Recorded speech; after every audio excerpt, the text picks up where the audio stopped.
What's up, ladies and gentlemen, and welcome back to HCS Pro Talk, your weekly Halo Esports podcast. This is episode 317 for the week of December 10th, 2023. We are a little bit late this week, but that's okay because there's a lot of shit that fucking happened over the past week as it was. The title of this week's episode is The Renegades Have Returned. If you don't fucking get that reference with all the cowboy emojis over the course of the last 2 to 3 weeks, then you've been living under a fucking rock. It's insane. My name is Josh, aka JK Fire. This week I'm joined by the man in the FlexFit HCS Pro Talk hat, Will, aka I am Mr. Mayhem. Will, how are you doing on this Wednesday evening? I'm doing all right. How about yourself? I'm doing well as well. And instead of fucking, goofing off to start the show, we have a very special guest with us to kick this episode off. We have Bryon Cobb, a.k.a. Frantic, the VP of Esports over at Native Gaming. Bryon, how are you doing on this Wednesday evening? I couldn't be better. Happy to be here. Super excited to talk some shop with you guys, and thanks for having me. Absolutely. Thank you for being here. So for those who don't know, usually we kick off the show with a little actual intro and whatnot, but we're going to be jumping right into the Rostermania segment to kick off the show. Will...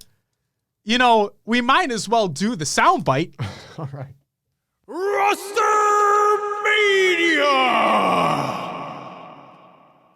Love it as always. So, Bryon here, VP of Esports for Native Gaming. Bryon, before we get into the roster shenanigans that have taken place with your guys' team, I want to learn a little bit about you first.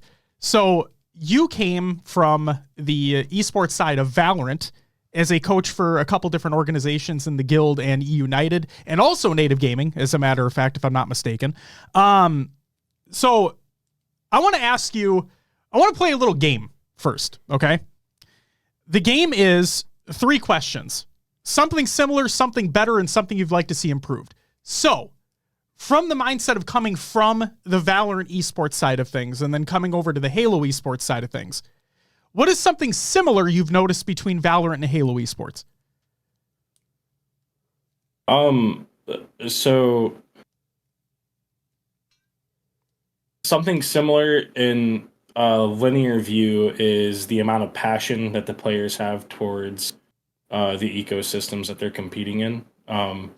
Could be good passion, could be bad passion. Obviously a lot of people have takes on different states of the game, if there's bugs or things that could be messed up with it,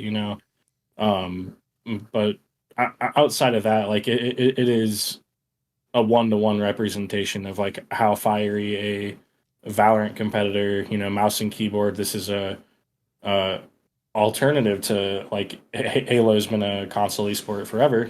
Is very similar from both perspectives. They're both fiery, passionate competitors. What is something you believe is done better within Halo esports than competitive Valorant?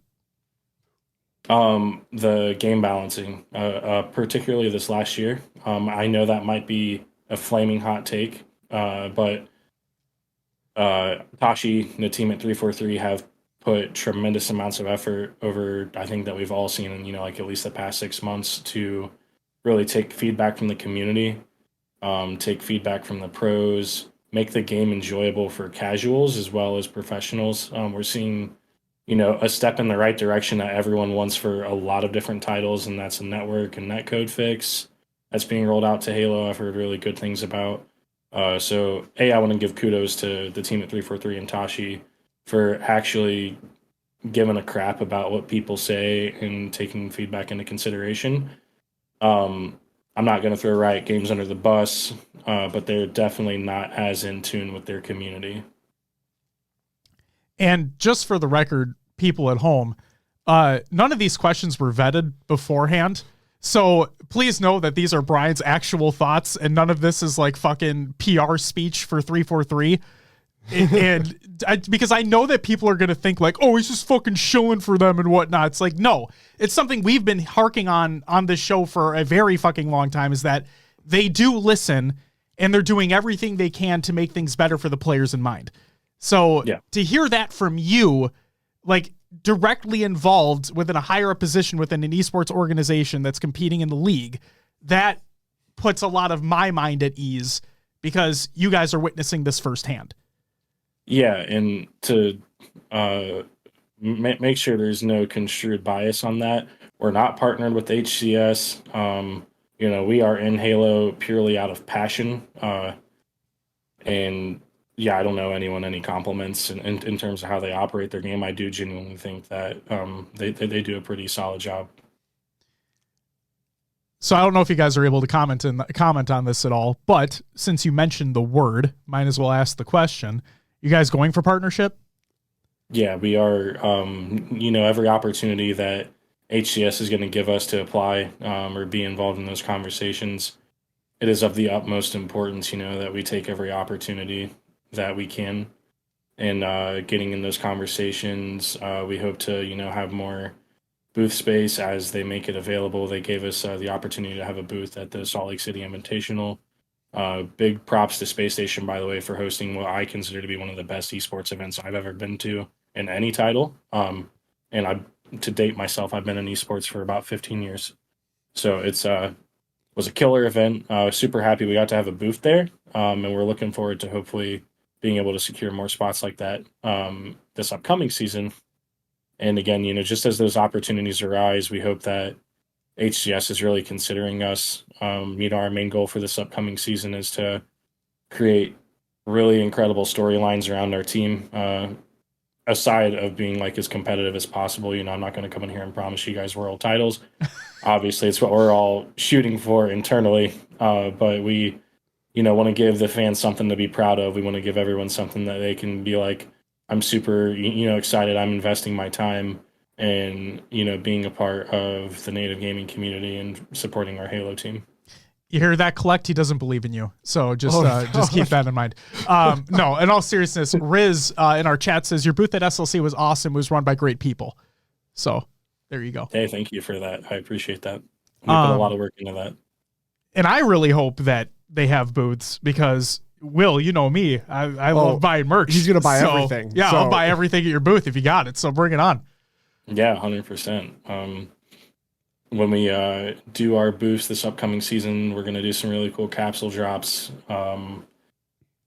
We take merch. It's not really been noticed yet because there's a lot of work that goes into doing a capsule drop or just really thoughtful merchandise. So we take it super seriously. We have a really good creative team at Native Gaming. And we're hoping to put together some like really dope merchandise that everyone really wants to wear. Absolutely. Not only the Halo events, but like if you need to go buy groceries, you can throw on the Native Gaming hoodie, and go grab it. That's what I'm doing right now, baby. Okay, let me get to this last part of the three questions that I had, and then I do want to ask you about merch because we did talk about it before we were recording, but I do want to ask you just about the Essentials collection too. But before we get to that, what is something you'd like to see improved within Halo esports in comparison to Valorant? Yeah, so this is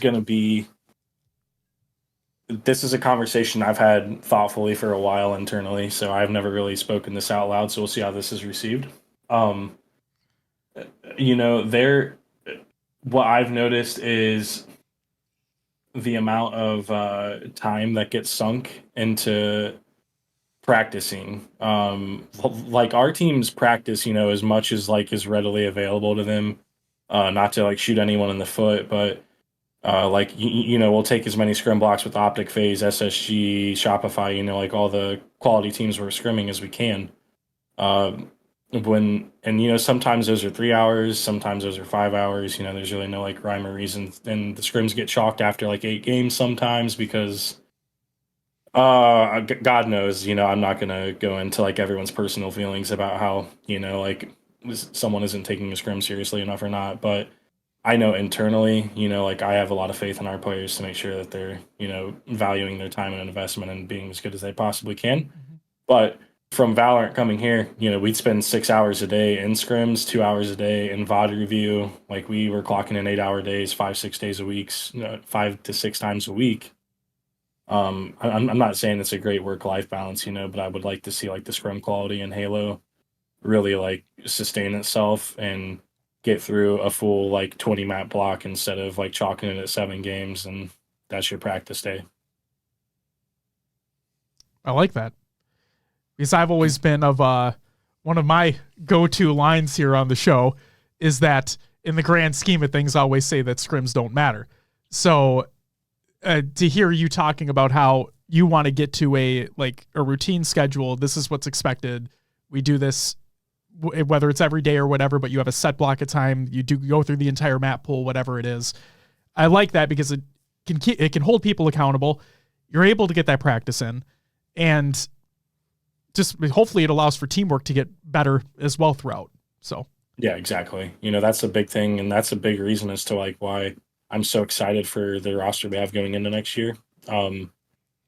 Excuse me. So I've actually had conversations with everyone on the team about it prior to them even being a part of Native Gaming, just to find out, like, that's something that, coming from a coaching position and in my most previous like walk of life in esports, that really makes me tick, is like trying to figure out what kind of person they are, like what kind of work ethic you have, what kind of passion, what kind of grind you have, and just generally how your outlook is on like growth. Because you can put 4 world-class talented people together, and if they all have like bottom-class people, effort, personality, skills, like whatever you want to call it, you're just going to be spinning in circles and nothing's ever going to get accomplished. But if you have 4 people who are genuinely selfless, want to win, they show up to practice every day with the mindset of like, we're just going to get better at, like whatever thing it is we're trying to practice today, good things will happen. You can't expect success overnight, but you can expect real results and sustained success throughout the process of growth. Absolutely. Okay, the Essentials collection. I want to ask you about it. They obviously we talked about it before we started recording, but those, like myself included, we ordered this, what was the Essentials collection for Native Gaming. We still haven't received it. It's been a little while. So just wanted to ask, do you have any updates on when people should be expecting their Essentials collection merch? Yeah, so take into consideration the holidays. Orders are being fulfilled this week. The only thing that you will not be receiving right now, because we're still working on sourcing the garments, is the windbreaker and the crew neck. The crew neck, the reason is like we have to buy like an actual piece of fabric and have it cut and sewed like each individual garment. So that is a that is a timely process, and not an easy one. And the windbreaker is a little bit more intricate of a printing process. So, but once we get the garments and once we get them printed, because they're so like few and far between of how many people actually ordered those specific garments, it'll be very quick. I don't know exactly, like I can't look on Shopify and see exactly how much like lead time or how long the shipping is going to be, but from my experience, it's like 3 to 5 days in most cases. If it's international, it might be up to a week, but I'd expect like several business day delays with the holidays. Okay, sounds good. Also, I know it's been a while because of that merch, but I will just say, as soon as I saw it announced, one of the things that I love, kind of specifically about the Native Gaming merch, is how simplistic it is. Like, I like minimalist designs. I don't like something incredibly over the top. So seeing the Essentials collection drop, I was like, that's right fucking up my alley. I was in from the get-go. So I'm super stoked to finally, hopefully, be getting them soon. Awesome. I'm going to rock the shit out of them. Yeah, big shout out to our guy, the Fake Soji, in chat. He's our creative director and designed that whole line. He's got an eye for it. Fuck yeah. Will. Yeah. Go ahead. Well, Bryon, you talked about the players putting in that 8 hours versus, scrimming and VOD review. What does a typical day in the office look like for the VP of Esports? Oh, man. It's a long one. So to backtrack a little bit, actually having a career outside of this, I work in IT throughout the day. Okay. But depending on how the day's going, I can usually balance both. Typical day is going to look like working with different brand partners or just reaching out, trying to get those irons in the fire, working on storylines, content pieces. This week, we spent a lot of time on merch and that specific like storyline content piece. We do have creators in Warzone. We have a ALGS Pro League team that's getting ready to start competition. So there's been a lot of we spend a lot of time working with the players, just talking, making sure they're equipped with everything they need. Working with their coach just to kind of get updates on like, hey, how's practice going? What kind of things are you seeing? Like me coming from a coaching background, I don't really want to be surprised by anything, and I don't really want any like nice talk, and which is why I really appreciate the coaching staff that we have in both Apex and Halo. Hoaxer and Braden are very good about telling me how it is. I can understand, and I'm not one to rule with fear in the sense of like, you guys better win this event. Like I just want to know why things are happening and like what the plan is to make them better. So there's a lot of that goes on, a lot of conversations, a lot of this past month has been a lot of legal, boring mumbo jumbo.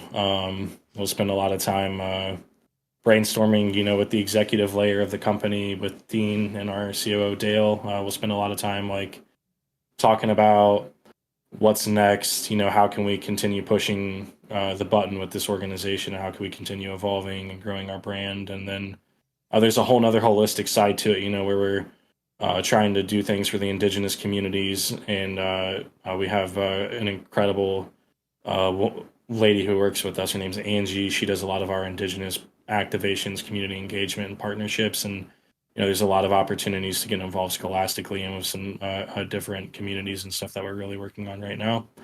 I can't even write my own day down on Notepad, let alone explain it very well, like spoken. So Sure. it's just a lot. And I couldn't ask for a better position to be in, and I'm grateful that Dean's let me be with the company for almost 2 years now, and I think that we've done a really incredible job building stuff together. It's awesome. What type of issues would people be bringing to you? Ooh. Like if they needed something worked through, like what would they be bringing to you specifically? Yeah, if you're able to so I've elaborate. had players bring to me like, I don't know if it's going to work out with this player, issues, like, well, you call it like internal roster drama, but it's a very normal thing and it should be a normalized, conversation topic. It's not, Joe Blow coming up to me and being like, I can't play with this guy. Usually it's like, he's doing a lot of these things in game. I'm not sure how we're going to correct it. So it's, when someone confides that to me, it's my job to work with the powers to be to like take that into consideration, get to the bottom of it, find a solution that works for all parties. So that's a big thing on the player side. A lot of players, believe it or not, you probably won't see it. With people with tenures such as like APG or Mikwin, but a lot of them can struggle with confidence issues in game, particularly like people in leadership roles feel like they're making wrong calls or they're letting their teammates down, or like they're always the problem, and they'll take a lot of accountability on themselves. So I like to let them know that like we win and lose as a team. I appreciate you like really understanding your role, and I'll go on the record here and say I have a super radical role of IGLs that it is their responsibility to ensure that their team wins the game. And that means it's their responsibility that, this person can't be throwing in the middle of my match. Like, I'm not going to let that happen under any circumstances. All feelings aside, you are not going to lose my game. So trying to educate people with that sort of thing. From a organizational side of things, it can be like just problems starting up events, like how do I organize this tournament, how do I organize this event, who do I get in contact with. Obviously we had some headache with the merchandise, so there's questions that can be involved around that, like when's this going to be here, how's the print process look like. There's quality control issues. It's really an endless amount of questions that could be asked. My expertise definitely lies in like the player and personal development side of things, in terms of like what kind of advice I really would want someone to take to the and hold close to their chest. But outside of that, anything that you could possibly think of, I would get asked on a daily basis. We have a really close knit small team here, from players to staff. There's people come up and talk to us about like I'm stressed out about my bills, or I'm moving, or I'm having issues with the family, or significant other problems and stuff like that, and if they feel comfortable enough to come up to you and ask for advice on like what's going on, because a lot of the times you're working in esports with very young people who are maybe lived a more sheltered life than someone else, or maybe haven't, or they're going through situations they never expected to go through at the age of 20 or 21, so it's you got to take yourself back a couple of years and be like, oh, okay, how would I have handled this, at that age, and put yourself back in those shoes and just try and support and, be a resource for growth for them. Awesome. Thank you for the clarification. Mm-hmm. All right. So Halo roster, AGLS coming up. Is there any other esports titles you'd personally love to see Native get involved with? Yeah. So we were involved in League of Legends at one point in the amateur League of Legends circuit called an ACL. That's an interesting one. I can't really say that I had a ton of firsthand experience in that. Our GM, Collimer, who still works with us, is and was the League of Legends fella. I spent a lot of time in my life playing Counter-Strike, so I love the idea of us getting into Counter-Strike. Something that's exciting to watch from the outside in is Rainbow Six. I don't know much about the game. I've never really played it, but I think it's fun to. Excuse me. I think it's fun to watch. But I'm always open to any adventure that makes sense. I grew up loving fighting games too, so I'd love us to like get into Super Smash Bros. Or Street Fighter. Oh, yeah. Sick. Anything's always on the table. We're not super picky as an org. From the top down, we're all just gamers at heart who just like, we can support awesome gameplay no matter where it's at. So besides Valorant, fuck Valorant. Wow. All right. Okay. Let me ask this. You said you're from Ohio. Yep. Browns or Bengals? Browns, baby. Okay, so here's okay, dog pound. So here's the next question I have. Would you rather have every native gaming team winning the biggest tournament of the year, or the Browns winning the Super Bowl? Oh, dude. I don't know if my boss is watching or not. The Browns have never won a Super Bowl, man. Vikings haven't either. So. I mean, it's never even been a thought. But because I'm so close to it, and I actually have like personal relationships, and I'm watching them put in the work, I'd much rather see us win titles in all the games that we compete in. It would be a lot more rewarding for me. Yeah. At the end of the day, I'm the same like red-blooded Miller Lite drinking football fan as anyone else is, but I think when I like lay my head down, it'd be a lot more rewarding just to be like, oh, I'm so glad, like we picked the right people for the right job, and they busted their ass and they won titles, and it was under our banner versus being like, I've been a lifelong fan of this shitty franchise forever, and they finally won a Super Bowl. Like, it'd feel good, but it wouldn't be as rewarding. And you have a direct involvement in that too, so that would have to feel pretty fucking good too, Yeah. Now, see, if I was like involved with the Browns in some way, shape, or form, I don't know. See you later, Native Gaming. It's Browns time, baby. All right. Jesus Christ. I was going to say good answer because I was worried for a second there you were going to say the Browns, but it's okay. Like I said, the Vikings haven't won a Super Bowl either. We're in Minnesota, so it is what it is. Okay. Let's move on to some Rostermania stuff here. Yeah. So ask away. What was the decision process around releasing the quote unquote red roster to then field one Halo roster going into the 2024 season? Yeah, so this is a tough one for me. I have the utmost respect, and these guys know it, for everyone that was on Native Red. And I mean this in the most genuine way to everyone involved here. Shopify Rebellion is going to be one of the best teams in the region. Like they're realistically, in my opinion, the third best team right now with no ceiling. They are scary. The they do look very scary.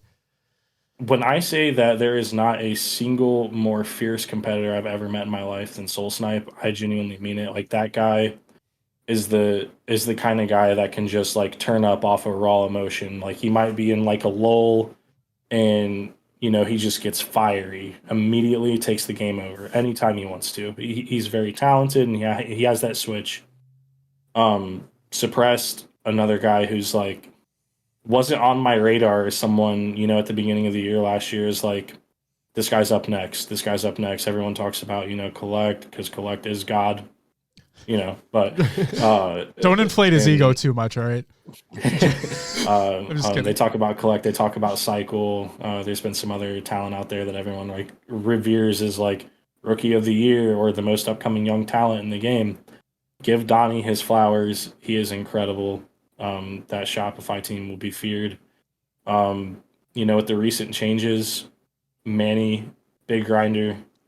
He has not played his best Halo yet, and he will be playing his best Halo. I know he's fired up.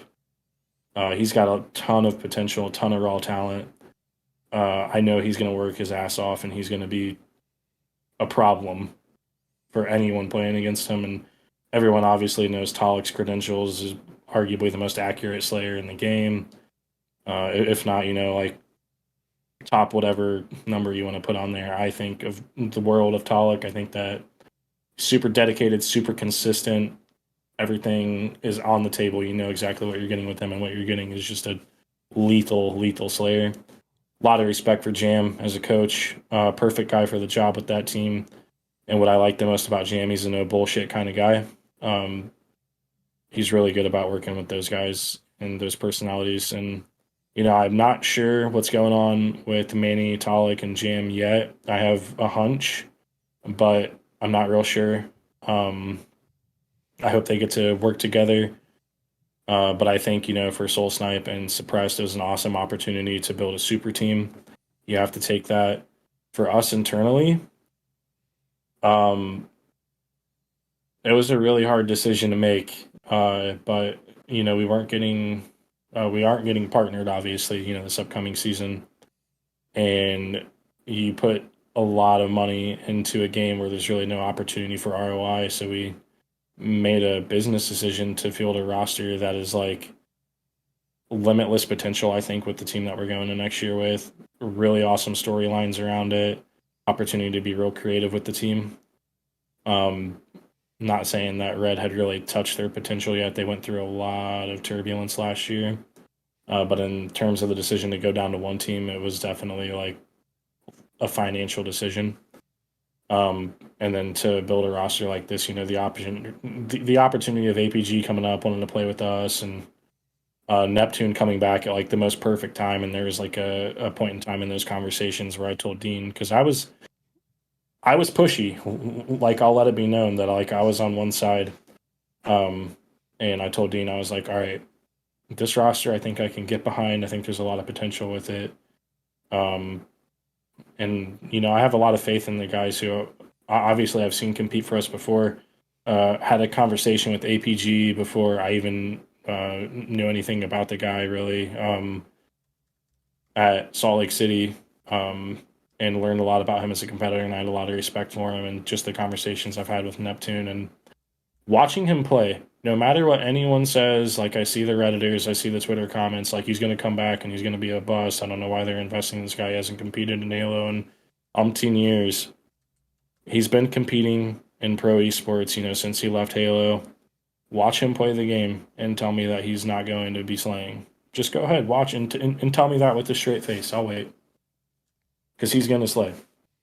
He's very talented. It was a hard decision to make, though, dude. It was one that really brought some emotion out of me, because Native Red was the roster that really made me like fall in love with this esport, because I was always a mouse and keyboard, like console attack FPS kind of guy. Or not console, but, like watched Halo from afar, and being involved with Red, and, being a part of them coming from KCP to us.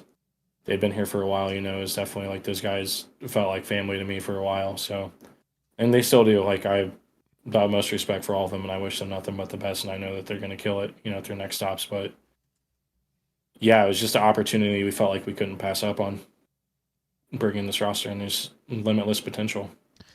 Well, we're going to get to that in a second. So you had mentioned it briefly before, but I want to confirm. Are you confirming that Native Gaming was not granted partnership going into 2024? Yeah, we there was never really like a formal application. So it wasn't like really ever on the cards going into 2024. We never really had a ton of conversations about it. So when I say like we're not being partnered for 2024, it's just because like I just don't think that it's happening across the board. Maybe it is. I don't know. Like we're not privy to those conversations. We don't have those conversations. When the partnership program was announced, like I'm pretty sure, and this is when I was coaching Valorant, so I'm pretty sure Dean applied for that. We didn't get through there, but obviously we've been at work for like 3 months and no tenure. I'm not surprised. But we haven't had that same kind of conversation or even application, yet since I've been in this position. I will say I do often bug Richie and Tashi about like, hey, where's this application I can fill out? Like I'm trying to stay on top of it and make sure that we get the app in. I'm very confident in our team. Like if we get a fruitful conversation with them, I think that we can make it worth both parties' times. But yeah, going into next year, as far as I know, it would be an absolute surprise to get like an email of me like, hey, you guys are our next partner team, and that's an email I would love to welcome, but it's just we haven't heard, so I'm just going to say that we aren't being partnered. Okay, sounds good. And then this going to sound like an off the wall question, but it just came in the mind. Do you know if there's a requirement for partner teams to be only fielding one roster? Or let's say, I don't know. Okay, I was going to ask, like, if you guys were partnered, would you be able to field more than one? I doubt it. And this is just me like using other games as a use case example. Like he shouldn't be allowed to double dip on skin sales.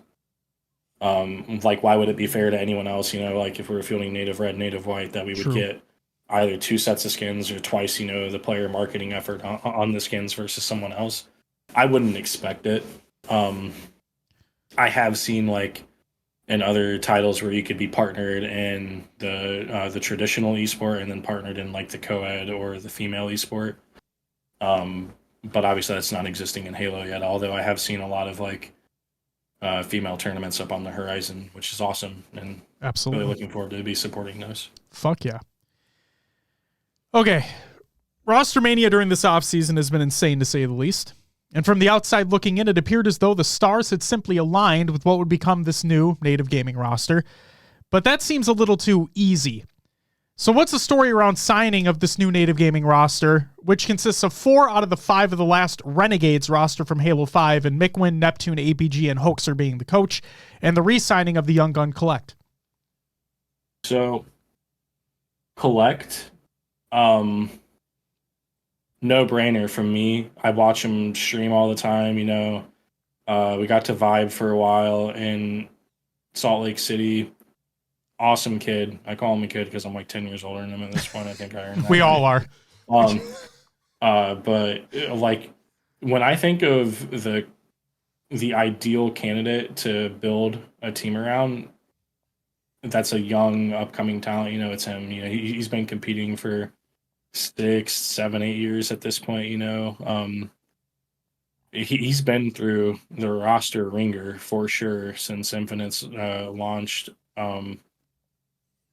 Hopefully we provide, the stability that he needs for, I can't say hopefully, I know we're going to provide the stability he needs for his growth to be tangible, but he's like as talented as anyone has ever been in the game, and I'll touch on that point here in a second, but so him, no brainer for me. Same thing, APG. You see the body of work, world champion, multi-major champion, been in the game for 15 plus years, I think 18 years specifically at a professional level. Had a conversation with him, one night that really stuck out to me. Like, this is the kind of character this guy is. I watch how he engages with his community. I watch how he engages with the Halo community, not just his as a whole. This is like role model material kind of guy. Like this is like if you're a parent raising an esports child, this is the kind of person you want your kid to look up to and model. This is someone who high competitive drive, super talented, body of work to show it. No brainer for me. Neptune, I had to do some digging on. Just to be honest with you, I didn't know much about how good he was at H5, how much potential there was around him in H5. Very. Yeah. I learned that quickly from like different YouTube videos and just like watching and playing catch up, because I was probably trying to be a pro Overwatch player at the time and I wasn't very good at it. So sure. That'll give you some insight on that. But when he was competing there, so I watched his H5 stuff. I watched a lot of his Infinite streams going into it. Hoax had told me a little bit about it, and I did like to lean on Hoax a lot throughout this process. Coach is responsible for putting forth a system and a team who's going to perform at your expectations. Feel very confident with that in Emmanuel, and we've had some really good conversations about the talent that we brought into this team. So Neptune, no brainer. After seeing the potential he had in H5, quality Call of Duty League player, comes back to Halo, and I'm watching him, and he's like keeping pace with Collect and Rank, which is like definitely a task. Like I wouldn't want to be that guy, but he is super talented. So I'm like, there's a lot of talent there, and Mikwin, just like APG, tenure and talent. Like he a lot of people forget this guy slays. Like this guy frags out, and he has also went through the roster ringer last year. Obviously had a stint working at 343. He's still kind of looking for that stability in his roster to really see like where he's at as a competitor. He's got a ton of drive. He doesn't settle for mediocrity, out of himself, especially out of himself. But out of his teammates either, and he's not the kind of guy to point fingers and blame. He's the kind of guy to be like, let's work through this, let's talk about it. Let me be a resource for you. World-class competitor, I think that the way that we built the team is with 2 tenured world-class competitors that have been excellent beacons of knowledge, and they have tenure together and chemistry together, at a very high level, and 2 extremely talented people. I totally was going to segue into something else, but I don't remember where I was at with that, but yeah, we'll get there, I'm sure. Who do you know who started the conversations? Because like this is going to sound dumb, but it seems so fucking crazy that, I mean, besides Penguin Dead Zone going to Optic, like literally it's that same Renegades roster from the last Renegades roster that Halo 5 had, sans Dead Zone for Collect. Like it's I don't know. It's fucking crazy. Yeah, I don't know. So the Renegades roster was actually never even a thought. Like I told you guys going into the show, the other roster that is we put forth right now was not, necessarily the prospective roster that we were going to end up with. Mm-hmm. The conversation started. I'm not going to name drop anyone, but you guys can assume ex-teammates talking to each other. And then, from there, like the day that Neptune announced he was coming back to Halo, I messaged Dean. I was like, yo, eyes emoji. And he was like, yeah, we're already on it, dude. I'm like, oh, my fault. And I talked to Hoax about it. I talked to pretty much everyone who was already like in conversations with us at that point, how they felt about it. They're like, yeah, it's so much talent, and it's an incredible storyline, but that old Renegades narrative only happened, maybe like in the last like 25% of building this roster, because like prior to that it was all like, who do we think is going to fit, like the kind of player archetype that we want in this position. And yeah, just by chance Neptune was like, I'm coming back to Halo to compete, and we're like, perfect. So Mick Win's in the chat right now. He said Brad texted me before he went to Japan, said gotta talk.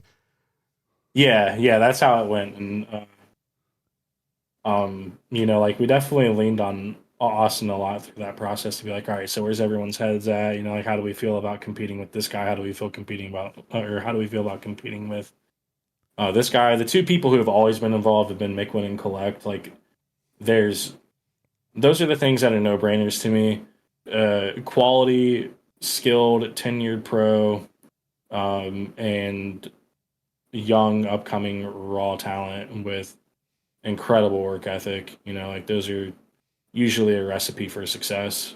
I know you guys are in Minnesota, so this is probably going to strike a nerve, but you're seeing it with like Jordan Love playing behind, Aaron Rodgers and going into this year and actually like being a pretty solid quarterback. So it's that same recipe of like veteran, world class, top 20 all time veteran playing with multiple young, hardworking talent. It's gonna work. It's gonna take time, obviously, to be successful, but it's gonna work. Mickwin, if you reply to this, do you know were you singing in your head "The Boys Are Back in Town" like every day once you guys had the roster solidified before the announcement? Because that's all I could think about is because that's what I'd be doing. Like he posted the picture on Twitter of them together back in the Halo 5 days, and I'm like, oh my fucking God, that's all I'd be doing. Okay. Now let's talk about the little bit of turmoil. There's obviously a better word I could use, but I'm just going to use that for now. Sure. During the 23 season, both former native rosters had to work through some very challenging times, including the visa issues of Druck and Barcode, leading to Bohm and Suspector needing to fill in and help the teams compete. Regarding Druck specifically, his visa situation has been detailed more publicly via Twitter. There's been a lot of discourse online over assumed reasonings as to why his application has not been approved, especially considering we have other players from other countries competing without issue within the United States. I guess one that could be easily done is like Royal 2 because he's also from Canada. If you're able, can you provide an update as to why Druck has not been approved for a visa at this time? Yeah. So Druck has put most of his thoughts out there publicly, so I'm just going to speak within the bounds of like what he feels like he is comfortable disclosing publicly. Because again, personal business, not something I'm willing to air out. We applied for Druck's visa 3 times. It was denied all 3 times. We used 2 different immigration attorneys, one of which is like the gold standard in esports, McCown Evans. It's complicated. One more time. And I'm not going to throw anyone under the bus when I say this, but just know that we are trying to do things as lawful as possible. And that's why this process is not working out as it is with everyone else. Because genuinely, United States Customs does not view Halo as a distinguishable talent or like a distinguishable league. In the same way that they would look at like maybe League of Legends or like Major League Baseball and stuff like that. Like those are the models that they compare it to. Obviously, like us as Halo supporters and fans know that it's an incredible league. It should be internationally recognized, and to us it is. But when you're looking at it from the eyes of a customs agent, they're like 220,000 viewers at Worlds in 2022. Compare that to like in the last CSGO major where they had like 1.4 million viewers, right? Like it's when they're distinguishing that, that's a big part of the reason. It's tough for me to say like how the customs agent's feeling. Like we could have just got a stick in the mud customs agent too. They just like we didn't give them the application they wanted to see for it to happen. Druck is a world-class competitor. Another one of those people, when I was talking about like Manny hasn't played his best Halo yet and how Soul Snipe is like one of the most fiery competitors, you get the best of both worlds, of Druck in that regard. And he's also just like probably not a smarter person in Halo, or at least like he's in the conversation with like the Ecosmiths and in terms of like their brain power around the top 1% of the game. Oh yeah, that's where I was going to go with that. When we're talking about people competing in the pro level, in terms of like top 12, top 16 teams in any given title, it's almost no different from competitor to competitor at how skilled they are, like how good Lucid shoots his gun versus how good Collect shoots his gun is 1% different, maybe. But it comes down to the person, how composed they can be, and how much they can mitigate their self-inflicted mistakes. So I just wanted to get that out there before I forgot about it. Sorry, going back to the point of the visas. So there was some feedback from customs about Halo not being distinguishable. We're not the biggest organization, so we don't have that to fall back on either. You know, like there's a world where like an Optic Gaming or a TSM or Team Liquid or someone like that, you know, is applying for this visa, and it's an entirely different circumstance because they have 2 million followers. Sure. But I will say that Tashi, the team at Microsoft, was like super willing to work with us, getting us letters of recommendation, doing everything in their power, you know, to help us get these approved. But we just can't make customs make a decision that they're not willing to make, I guess. And in terms of other international people competing in North America, there's only a handful of them. Not going to name them, not going to name what they do. Happy for them. But, you know, we're just trying to play it by the book. And I don't think that and I'm saying this like very radically. I think that customs in the particular airport that truck was going through, there's probably some racism going on there. Not to like spark a war on Twitter, but you just gotta kind of got to call it for what it is. Because we watched other people from the same airport go through, white males, no problem, same circumstances. Kind of interesting. So, yeah, that's really all I can say about it. Is we tried 3 times, 2 different attorneys. We fought our little tails off to try and make it happen. And to be honest with you, the only reason Barcodes got approved, in my opinion, is because they changed his filing petitioner to the same agency who filed his visa with G2 last year. It wasn't us as the petitioner when his got approved most recently. So it's it's tough to say. I wish I could give you guys more of a concrete answer, but I like to think that we did everything right from Native Gaming and Druck, and the way that we did the applications and the way McCown Evans processed them. I think that they're world class, and you know we have the most trust and respect in those guys. It's what they do all day long is esports visas. So I hate feeling like a victim of circumstance, but it's kind of where we're at with it. Well, if what you were mentioning earlier had anything to do with him not getting approved, and that's fucking shitty. I want to ask you about the needing to find the sub in such a quick time frame. What are you able to elaborate a little bit more on that process? Like, if I were in that in those shoes, it'd feel like it'd be a chicken with my head cut off, trying to run around trying to figure something out, because it seems like it happens so quickly, and you have to make a decision right then and there. What's the process behind that?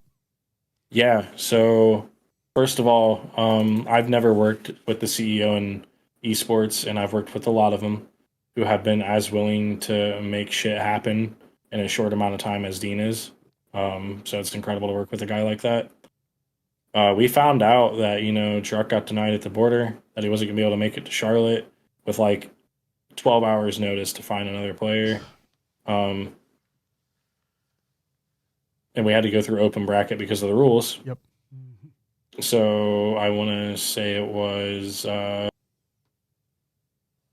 Diagram who came through, right? Like his Donnie's little brother. Yep. Yeah. So sorry, there's been so many people in and out last season. I had to go through. It's okay. We asked Mikey, like, yo, what's the like, what can we do? And Diagram and I were messaging back and forth on Discord, and I was like, all right, dude, we'll get you a flight. Like, hotel's covered. You're good. Come out here. We'll buy your flight right now.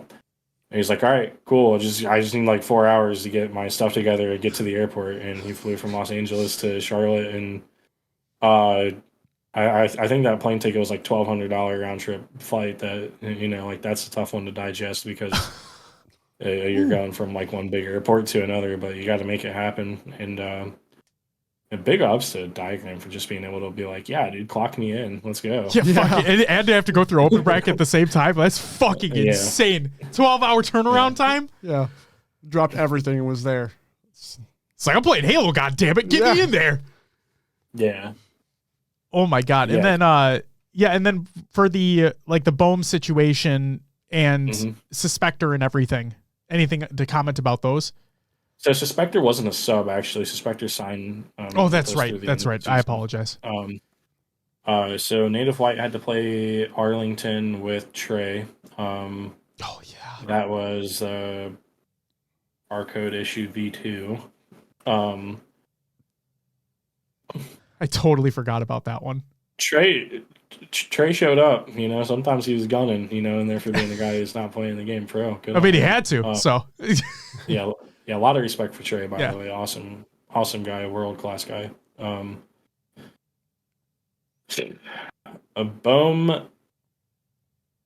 came through DreamHack Dallas. They had a really sick event. He played really well, like really, really well. I don't want to say we kind of sold ourselves on a little bit of a honeymoon phase. No disrespect on Bohm whatsoever, dude. Like, you cannot take back that he played extremely well.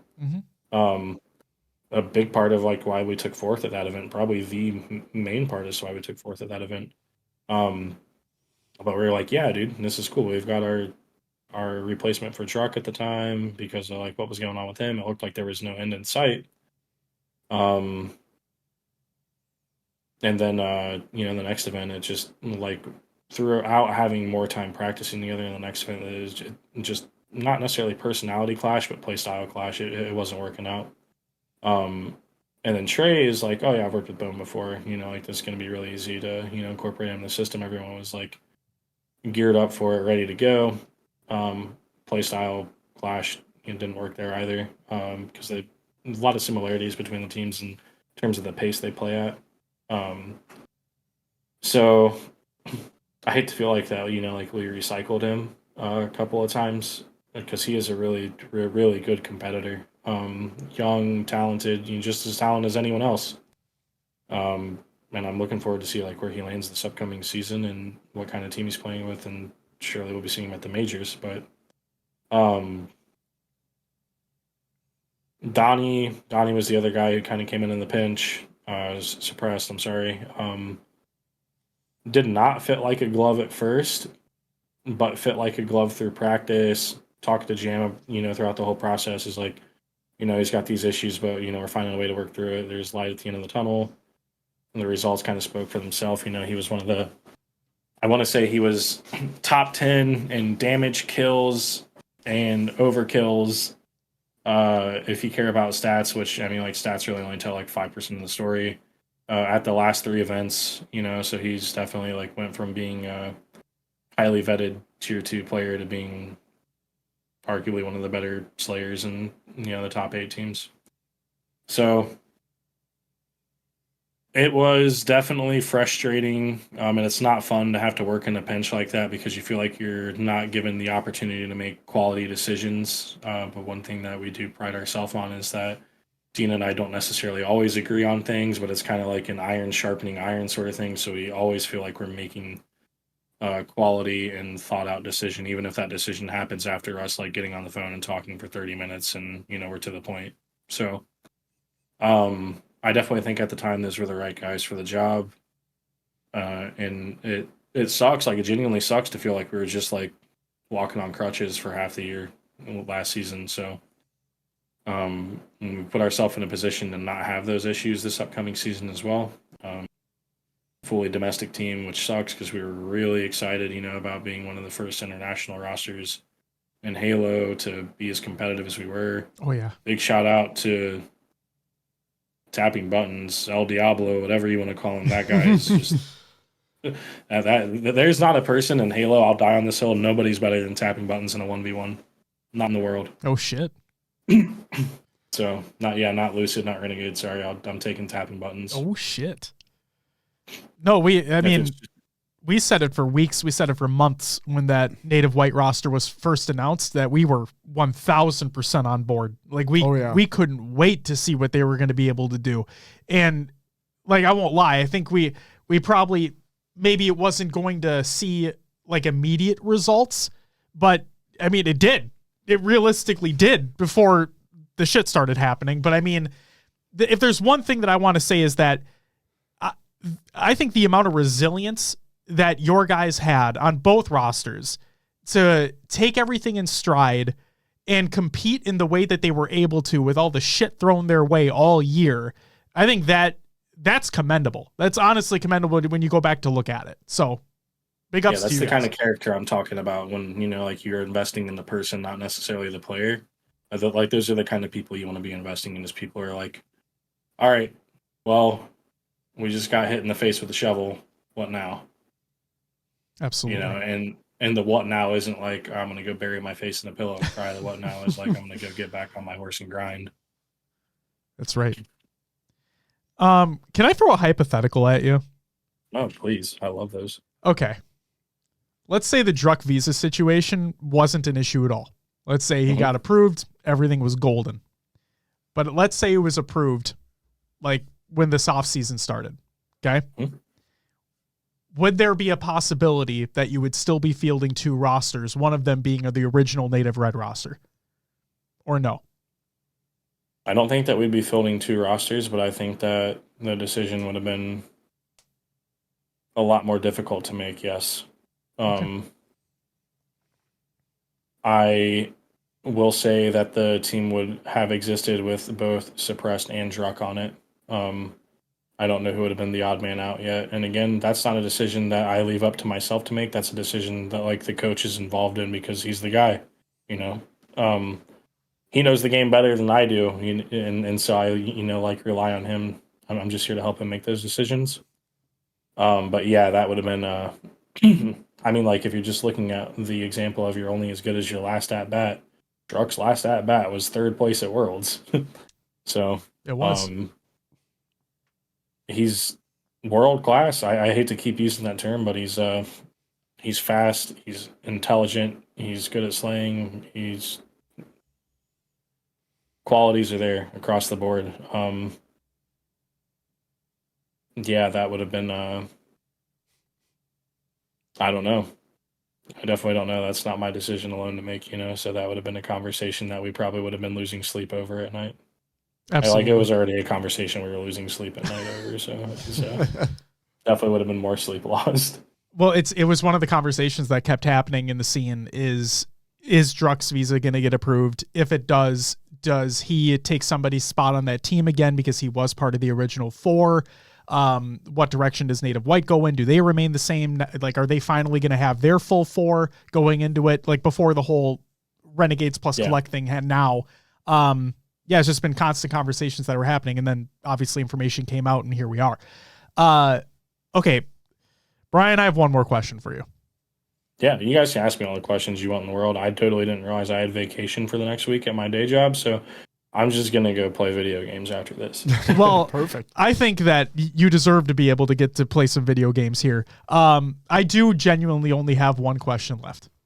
Yeah, go for it. And it comes from an individual in our chat. Everybody. And he asked it a long time ago. He tries to ask it to everybody that is willing to fucking listen to this shit show. And the individual is one swole Danny. And the question that he asks literally everybody is, would you rather have teeth for hair or hair for teeth? And the caveat here is that it would be everywhere you currently have hair would be teeth and vice versa. I'm a hairy guy. This is my dilemma as well. Yeah. I'd have to be on a liquid diet, man. I'd have to have hair for teeth. Yep. There's no way. Like I'd literally be walking around like head to toe with canines on my body, looking like something out of a '90s horror movie. It'd be body armor though. You know what I mean? It would be body armor. Imagine the cavities. Yeah, the The cavities would bar. be bad. That's wraps. So that's definitely a question. One of the questions of all time, one might say. Yeah. So are you saying hair for teeth? Oh yeah, Oh, hair yeah. for teeth 10 out of 10 times. All right. There you go, I'll take this Daddy. movies for the rest of my life. You got what you fucking wanted. Congratulations. And I saved it to the last one. You're welcome. Fucking god damn it. Will, did you have anything you wanted to ask Bryon before we get to the rest of the show? No, I thought just you guys were gonna hit me with some spicy questions, man. Okay, fine. Fuck you. Here's one. Oh, Average salary of players make. Go.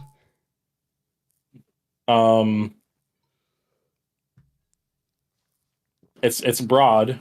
So I'm gonna say there's top 6 teams and there's like top 12 teams. Give me both. In the top 6, I would say it's normally like 4,500 a month plus. Depending on the size of the brand. I'm sure people with the 750,000 followers on Twitch are in the 5-figure market. And to all the viewers, it is a performance industry, and the way that organizations make their money back is by, using the talent that they cultivate internally to create content to sell to brands to hopefully pay for said content and said salaries. So there is some thought behind that. So yeah, definitely top 6 teams. Most people are making like 4,500 plus. Now you see a lot of people making handsomely more than that, but I'd say that's a safe base. Top 12. I'm not airing any orgs negotiations out, but I think league minimum's 2,000 a month, so you're seeing like partner teams paying in that ballpark, a little bit more sometimes, and then non-partner teams are paying anywhere from like covering travel to like $500 a month to play, or maybe 1,000. Some orgs just say they're going to pay you and never pay you. So that exists. Yeah, I hope that answered it as good as I could, but yeah, there's definitely a big range, like anywhere from 500 to 15,000, I've heard. So, I will say, like, there's no shame for an org only paying like travel / like $500 a month. So like, don't ever slander those guys. When I was like 20 years old, I had an org that's all we did. We won world titles and competed in world titles and different titles.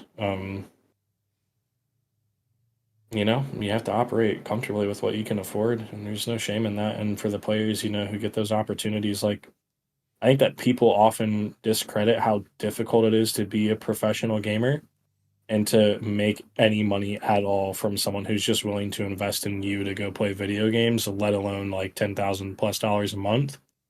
So, like, there's something to be said about that. And then I see it in the chat, and we did briefly talk about this before we started recording, but I think I did say that I was potentially going to ask this. Any comments on the G1 situation? Because we know that Dean had come out with a public statement regarding his involvement with one of Kenny's ventures. Yeah. Anything from the VP of Esports? Yeah. Not here to talk about Dean's personal business, nor will I comment on that. We did go in cahoots on a warehouse that was supposed to be G1 X Native Gaming. Didn't really happen. Can't really say I know why or why not. My experience of working with Kenny, like I think this is what I said before the show. He's an ambitious dude, good guy to be in a room with, smart thinker. Things probably got out of control. It happens. You just have to be able to put a stop to things before they reach the point of where they're at. It's really hard to forecast. Like, I'm not trying to be ginger to their situation, because what they're doing is genuinely fucked up. But I will say, like, not playing devil's advocate, just looking at it on the other perspective. I come from, a brick and mortar 9 to 5. very hard to forecast like millions of dollars in surplus spending that you didn't have. So can I say I'm surprised that they're in this situation? No. I do think that they could have been more transparent and honest about like why they're there. I don't even know exactly why they're there. I don't even think Dean knows exactly why they're there. But at the end of the day, you just got to pay people for working. Like nobody's going to come and work for free, especially money that you promised and told and signed people to contracts and are legally obligated to pay people. You know, like that's got to be paid. And there needs to be some transparency as to like how and when, even if it's going to come back in the form of payments. I think that everyone who's owed money at this point would just be happy if, you know, they got $5. All right. Yeah, but it is like an unacceptable thing to do as a business owner, in my opinion. You can't put yourself there. Agreed. And with the amount of shit that's coming out, it's like, it's just more and more and more is coming out of the woodwork. And clearly we don't know everything still to this day. And I don't know if we ever will know everything, like us in general. Yeah. It's just, this is fucking insane. It's a simple situation to digest. Company told people they would pay them. People didn't get paid. Like that's where we're at right now. And, you know, the way I look at things is a little bit more radical than someone else looks at things. I don't think that, I think that people airing it out on Twitter, making it public, you know, is important to bring awareness to the situation. But I mean, at the end of the day, like you're not going to be able to fix anything with the twit longer. As the person not being paid, I would encourage like everyone who, you know, is in this situation to bond together, take the correct plan of action to like what you have to do legally to see your money, you know, and actually start, you know, putting some pressure to have the situation work out, because obviously they don't care about the PR hits they're taking. Yeah, that's kind of the way I'm looking at it right now. And I'm happy to like lend any advice I can, and you know, like my industry experience, anyone going through it. But anyone listening who's going through it, like, get your money. Get your money, like whatever means necessary. Collect's like, oh, word? Oh yeah. Collect, go get your bag, bro. I don't even know, like Your tournament winnings. I'm saying you just knock on someone's door. Like, what's good? Where's my money?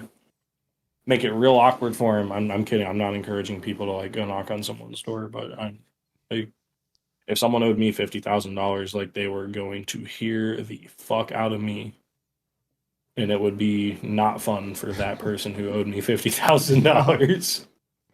Absolutely. Or more, you know. For a while too. Like we're not just talking like a week or a month. Fucking, there's a long ass time. Yeah, we've got our resident bodyguard in the chat, Lakota. He's like 6'8", 350, built like a middle linebacker and defensive end. Like, this is the guy you roll up with. So he's the one that's going to be knocking on the door. Yeah, he's the guy. He's the guy. Said if you need a knocker. Perfect. There it is. Perfect. Oh my God. Oh man. So Lakota, here's the question: Can you square up with Kenny? The ex-NFL player? Yeah, can you square up with him? That's what I want to know. We don't need to get into this. Okay, this joke is over. Right, we don't need to get into hold it. on, guys. We're hold good. on. Now, I'm saying there's a difference between someone who's from the streets knows how to fight and someone who's, like I said, joke is further gone now. It's okay. We don't need to talk about that. Yes, like you said. We're all just joking. Yes, hopefully, like the people get paid, and we know the list is getting ever longer as the days and the weeks progress. So hopefully things are able to be taken care of as soon as possible. We'll obviously have more to talk about later with that, just on the show in general. But like, situation's fucked, and people are owed a lot of money, and they deserve to get paid that money. Yeah, and genuinely, I hope everyone gets paid what they're earned. I hope that G1 can shed some transparency into this, and I hope that they can exist in esports. And guys, the more orgs that are out there supporting us, the better.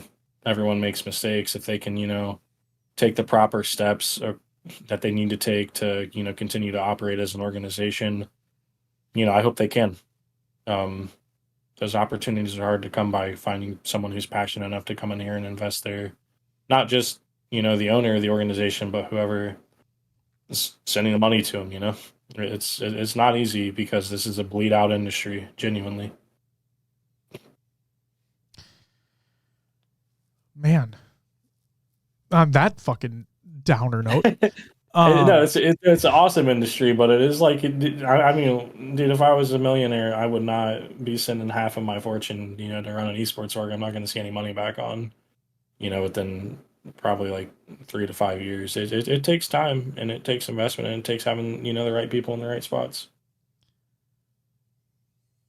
Okay, I lied on that. Obviously, be my last question. We're going to end in traditional interview fashion because this turned out longer than I thought. Yeah. So, Will, you know what we typically end with, which typically never is what it is. The quick fire questions. Yeah, rapid fire. We're going to end with some rapid fire, which Yeah. never actually becomes rapid fire. So let's see. Josh needs an explanation for everything. I do. I like explanations. You know, fuck It's me. just like the end of Family Feud where you have to like, you know, do all the questions. That's right. Oh, 45 seconds on the clock. Yeah, perfect. Except there's literally no time limit, and I ramble anyway. Okay. That's cool. So, Brian, here we go. Favorite food?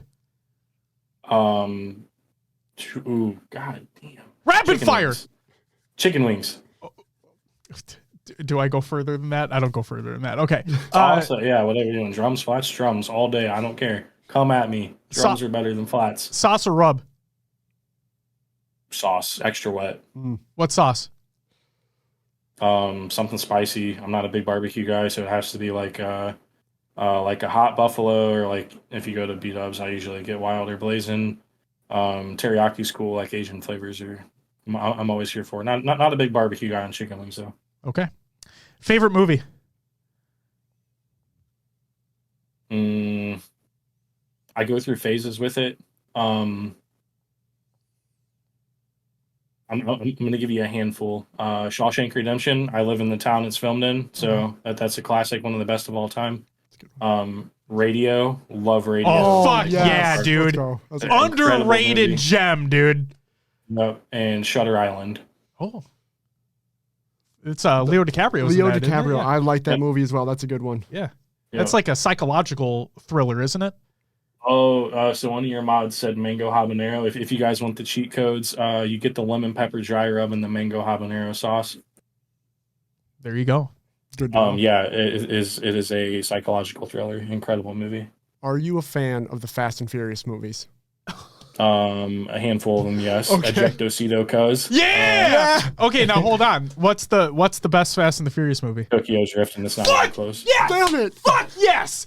I'm never gonna win yes! this argument. Yes! I might as well Oh just my walk out God. of the room now. God None damn it. of this is scripted, ladies and gentlemen. None of this is scripted. None of this has been vetted. That motherfucker across from us said that Tokyo Drift is the best Fast and the Furious movie. And yes, he's 1,000% correct. Fuck yeah! I'm replying to chat and answering your questions at the same time. I have two eyes, right? Yes. Yeah. Yes, you can mix the sauces, and thoughts on the Burger King jingle, mid at best. Oh, Riz loves that jingle. Thank you so much, because I think it's stupid. Come on, guys. Rapid fire. Where are we at? Yeah, Sorry, I'm so focused on had- Tokyo Drift right now. Oh my God. Favorite musical artist or group? Yeah, this is really hard for me. I can't have just one. I That's have a fine. handful. Go ahead. So I listen to a lot of like really gut-wrenching metal. So Born of Osiris is one of my favorite bands in terms of like they're a deathcore band. I grew up loving Avenged Sevenfold. John Mayer, I think, is one of probably my favorite like musician, and I don't care if I get hate for that in the chat. The dude's a god guitar player, piece of shit person, but an incredible guitar player. Yeah. I big into rap, love Outkast and Tupac. Like 90s rap is something that is very near and dear to me. Deftones are in my top 5 as well from a band perspective. But I go to a lot of music festivals, and concert music is my number 3 in the world. It goes my wife, esports, and music. Love that. So I think when I was scrolling through your Twitter, I saw that you were excited for the When We Were Young Fest. Yeah. What band are you most excited to see? If you I don't remember, think they've announced the new lineup yet, have they? Hold on. I just know that like they're doing full albums. Like My Chem is doing Black Parade that's and right, shit. That's right. Yep. So let's look here. I don't think that's the best My Chem album. I think the best My Chem album is Three Cheers for Sweet Oh my Revenge. god! Oh my god! And it's not really It's- I mean, close. It's an incredible album. Holy shit! Fallout Boy, I don't know what album they're going to be playing cover to cover. Under the Court Tree's great. Folly Ado is a hot take, but I think it's incredible. Day to Remember, Homesick's the best album, one of the best albums I've ever heard. Oh my god. So that would be one I'd be really looking forward to. There is a band on here that I haven't heard or seen in a really long time. August Burns Red, Constellations, incredible album. Chiodos, love Chiodos. I'm gonna have a fucking aneurysm. Dance Gavin Dance, despite like Tillian being a piece of shit. Yeah, Tillian is a piece of shit. Devil Wears Prada was the first concert I ever went to in 2007. Oh shit! When that album, maybe it was that album when it came out. So that'd be cool to see. Mom Jeans, awesome band. Neck Deep is also awesome. Basement, yeah, I haven't seen Basement in so long. I didn't even know they were like still even considered a thing, but that album is incredible. Mickwin's saying that Say Anything is going to be the best band there. He swears to God. Yeah, that sounds like a Mickwin thing to say. Are they playing Under the Cork Tree, or is that not what the album is called? Like, what's the album called? For Say Anything or Yeah. Fall Out Boy? Say Anything. I'm sorry, I knew it wasn't Under the Cork Tree. I have no idea. It's the one with the tree branch, isn't it? Is it the one with the tree branch? Yeah, Mickwin probably knows the name of that. When album. I was a real boy, that's actually it. I'm that such an big of idiot. a Say Anything fan. I'm not gonna lie, guys. It's okay. Oh my god, Um, I'm so happy that you said that Three Cheers is the best My Chem album because you're 2 for 2 on great takes right now. Yeah, no, I feel like I've got some solid takes around food, sports, music, just anything in general that. Besides being a garners you Browns having an fan. opinion. So. Yeah. Oh, now pump the fucking brakes. I'm just on kidding. that. If 9 out of like 22 starters weren't hurt, we'd be like God right now. Hey, Flacco is playing out of his fucking mind right now. I'm happy we have Flacco. I wasn't big on the Deshaun Watson signing. Oh, I neither was think I. he's got a ton of talent. I just think that we spent a lot of money for it and kind of gave up a lot for it. I don't think that we needed, a quarterback to come in and like go win us football games. I think that we could win football games with Joe Flacco. Like we need someone to not turn the ball over and run the game. But Just then crazy. Nick Chubb just gets his ACL torn, and Yeah, that was sad as I don't want to hang fuck. up the remote for the rest of the year. It was sad as fuck, man. It's a rough year to be a Buckeye fan too. Fuck Michigan, but Oh it's shit. good on you guys. All right, back to the rapid fire here. Greg Owens and the Shorty Build Until God Shows. Love that band. Love that album. I listened to that album a ton, like my senior year of high school. Yeah, love drugs. Sorry, that was in context, guys. No, Game Crazy John asked that. He said, if you like Chiodos, do you like Craig Owens' Drugs Band? Destroy, Yep, rebuild yeah. until God shows. Yeah, if you guys haven't listened to them, they're incredible. New music's really good. The first album they put out was just like cover to cover bangers. I assume I don't need to ask this, but I'm going to ask this anyway, just in case it is college football. But what's your favorite sport and team? Like favorite. So if you had to choose between the Cleveland teams. Can I have a different team and different sport? Like my favorite sport is basketball for sure. I love watching basketball, love playing basketball. Go for it. Favorite team? Yep. Yeah, man, it's the Buckeyes. Okay. What's your Ohio favorite State University? What's your favorite NBA team then? Is it the Cavs or no? I support the Cavs out of proximity. And I do love the roster that we have right now. I'm a big LeBron fan. I always will be. He's the Michael Jordan of my generation. I got to see him when he was in high school because I lived 30 minutes away from it. That's awesome. My brother was big, and my brother was like a big shoe collector, so we'd always like go up to the games. We went and saw him. I think it was a University of Dayton or the Nutter Center in Dayton, Ohio. We saw LeBron play high school game, and it was like out of body experience, and just like as an athlete and like the kind of person he is, like that's not just an athlete. awesome. You know, like I love it. And I'm definitely not a Lakers fan. Like I won't be a Lakers fan after LeBron retires or like goes to a new team, but it's cool to watch him win. I just like watching LeBron win, just kind of chasing the legacy with him. That's awesome. Okay. So you said you really were getting into heavily into Halo within the last year or so, but I'll just ask you because this is always a controversial one. Favorite Halo game of all time? Reach, for sure. 3 is probably what I consider to be the one that I like got into Halo with. Like my best friend, I used to go to his house after like high school and just play with him all the time. But some of my like most fond memories of my life are hanging out with my best friends playing Firefight on Reach till like 6 in the morning. Um, from a pure nostalgia point of view, like it might not be the best game in terms of quality, but for me, it is definitely my favorite is Reach. Firefight's some of the best as well. Although I will say Infinite has been giving a run for its money, that's for sure. I haven't played Firefight and Infinite yet It's because good. we've been so busy, but I'm definitely excited to get on and play some. Yeah, it's Hopefully very, my very next good. couple of days off. Um, Now, like ODST is just the armpit of Halo, in my opinion. I was going to ask, what's the worst one in your opinion? So that answers that question. Yeah, it's tough. Like I'm just an enjoyer of video games. Like it's tough for me to pick like a favorite game out of a franchise. For Call of Duty, for me, it's going to be Modern Warfare, like the original COD 4. Yep. Counter-Strike is going to be Source. I love Source. I spent most of my life on it. But I think they're all great in a lot of different respects. And I'm just a person who enjoys games competitively. So anything I can scratch my competitive itch on, I'm going to enjoy. A lot of fond memories with Reach and Halo 3, though. And Halo 2, another one of my buddies in high school had like his mom's like laptop that we'd play Halo 2 on. It was fun. I was like definitely too young to understand what the hell was going on, really, in that kind of video game. Because at that point, I really only ever played like sports games. I was a big athlete before I got into gaming. So you said you're a big Wings fan. Oh yeah. What's the best place for wings in Ohio? Man, that's tough. I've had a lot of good chicken wings here. So if you're not from Ohio and you're planning to come visit, it's not actually hell, but yes, Jesus is real, and you'll see the billboard when you're here. But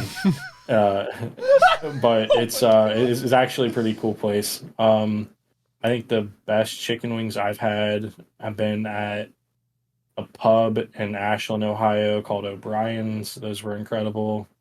And if you ever go to Amish country, I was like, why would I want to go to Amish country? I mean, esports is like the best food you're ever going to have. Just like some people who don't use their cell phones using recipes that are like 150 years old is going to be some like stick to your rib shit. But it is like, those are some good chicken wings. All right. Good to know. Buffalo Wild Wings is ass. Yeah, I agree with that ass. statement. I was hoping you were gonna say it as like a joke, just to see, like, say with a stern ass face, say, "Oh yeah, fucking Buffalo Wild Wings," and then just leave it there. But I'm glad you actually gave a legitimate answer, so thank you. Yeah. What's your favorite video game of all time? So, like I said, I'm a competitive gamer at heart. I'm not going to come in and say like The Last of Us or like Red Dead or something like that because those kind of games just don't get me out of bed.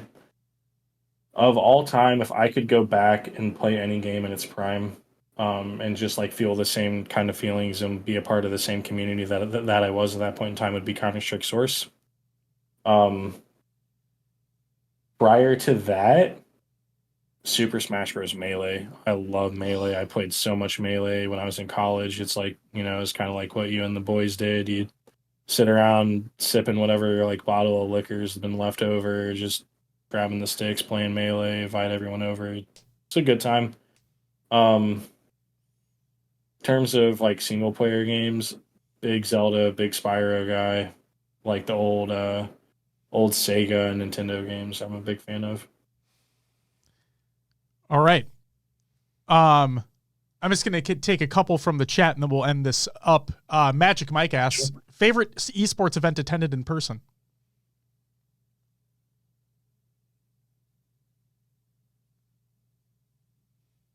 for the sake of not like having to go back through my memory a ton, the SSG Halo event was off the chains. But if I had to go back in my memory, it'd be like one of the MLG Columbus CSGO event was a lot of fun too. Awesome. And then give me 1 second here. Will, did you have anything you wanted to ask off the cuff? No, we've covered a Someone lot. just said Ice House and Smash Bros, and that makes me want to vomit. Ice House. Okay, so like we played Tall Boy Roulette at like all of our like parties we have, like we'll throw like a Friendsgiving or whatever, and someone unboxed an Ice House and watched them shotgun it, a 24-ounce Ice House, like ice cold. Oh, there's nothing worse. Like nothing makes me have like gut rot more than the idea of like a Bud Ice or an Ice House or like a Milwaukee's Best Ice. Jesus Christ. Okay, last one from Daddy in the chat, and this isn't a hair for teeth question again, so don't worry about that. He asks, it's a zombie apocalypse, and you only get one Halo weapon to use in a fight to fight off the Horde. What weapon are you using? You have limited ammo, 100 clips.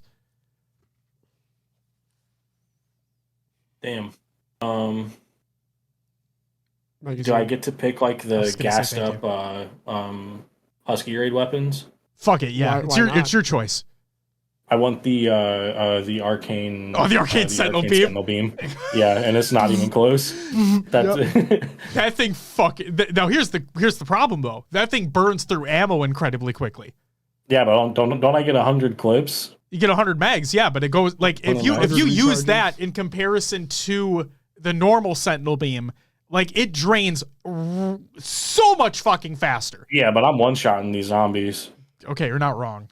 And nobody said I didn't get like a repulsor or a grapple or anything like that. So maybe I'm just agile as shit. A question that one of my old players used to ask me all the time is, could you kill a mountain lion with your bare hands if it was between life or death? Of course I can. Pocket sand, blind the thing, get him from behind, dead. You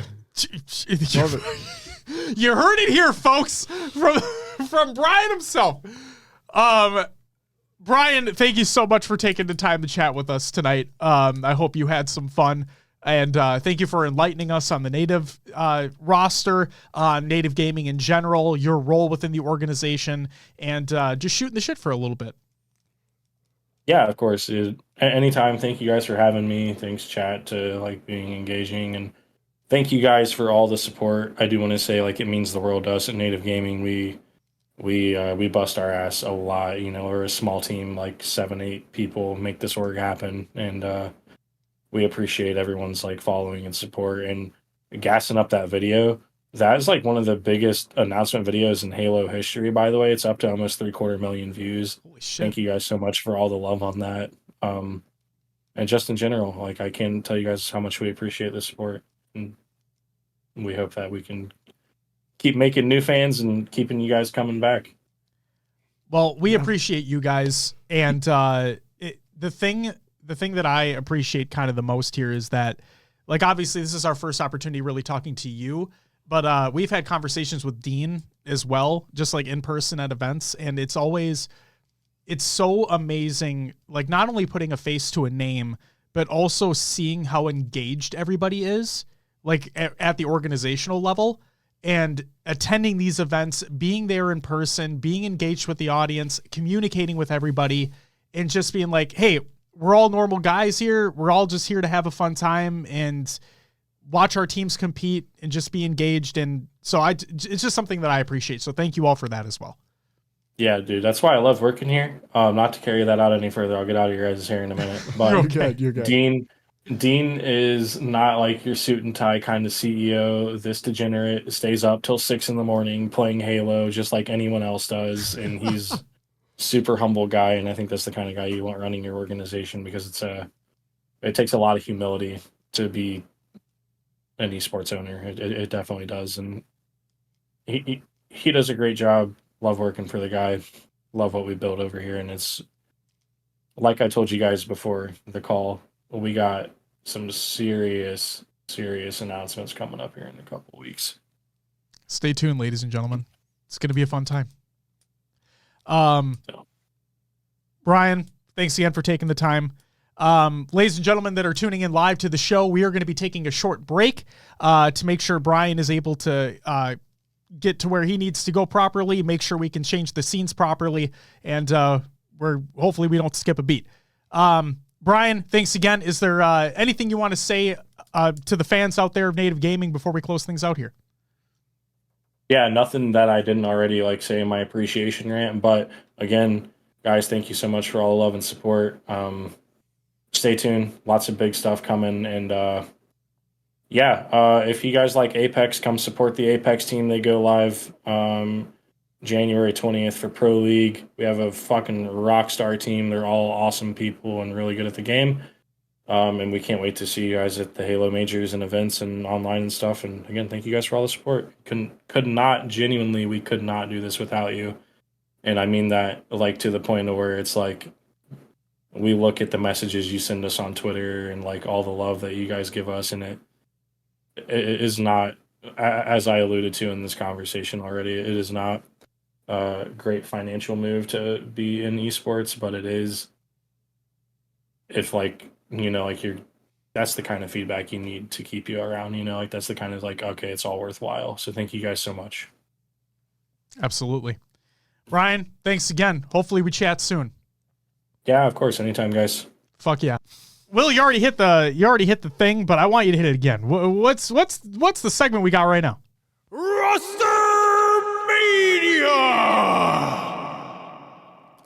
Okay. Go ahead. Rostermania. Here we go. Native Gaming. We just talked to Bryon for quite a while, but yes, they officially signed Neptune and APG, and they said a new era of Halo is here. Welcome to Native Gaming. So down to one roster. Yes. Sounds like it's just going to be Native Halo or Native Gaming. Yep. And it is APG, Mikwin, Neptune, and Collect. My brain just spaced on Collect for some reason. Renegades plus Collect. Pretty much. Yes. Indeed. Optic finally put out their official statement that Dead Zone has signed with them. So they said, welcome to Optic Dead Zone, or welcome Optic Dead Zone. I will be calling him Zane, because I feel like it just rolls off the tongue easier than Dead Zone. I'm going to call him Dead Zone. I'm probably still going to mess up and say Penguin every once in a while. I do the exact same thing. It's been years as Penguin. I'm going to try to call him Dead Zone. Yeah. Remember Sub-Zero? Yeah. For a very, very brief amount of time. Wasn't that like an off-season thing or Halo 5? It was during Halo 5, yeah. Yeah. But the other thing I want to add is with the Optic one with Dead Zone, man, it's like Papa Lusa was right the whole time. It was crazy. Remember that? Remember that whole thing? Jesus fucking Christ. Also, as was indicated by Papa Lusa, he was here earlier as well. Yeah. During the show in the chat. But he also did say that they did try to go for Stellar first. And that also ended up being true. So there's that. But there you go. All right. And the last announcement we got this week was by Shopify Rebellion. Mm-hmm. They released Rain and stated, thank you, Rain. Your contributions help push things forward for Shopify or SR Halo. And we wish you nothing but the best. And then they officially signed Suppressed and Soul Snipe. And they stated on Twitter or X, it's always going to be Twitter, welcoming the freshest duo, Suppressed and Soul Snipe, to Shopify Rebellion Halo, joining Cycle, Mental, and Coach Bestman. We're bringing the heat into a new year. Looking forward to the journey ahead. So the dominoes are starting to fall into place here. Yes. Little by little. Daddy, jumping off what you said, apparently he was willing to go. It's just that he had another year of contract under SSG. And that's why he wasn't able to. But it sounded like, based off what Trippy said, I'm saying apparently because I didn't see the clip from the stream, and the stream isn't on his VODs.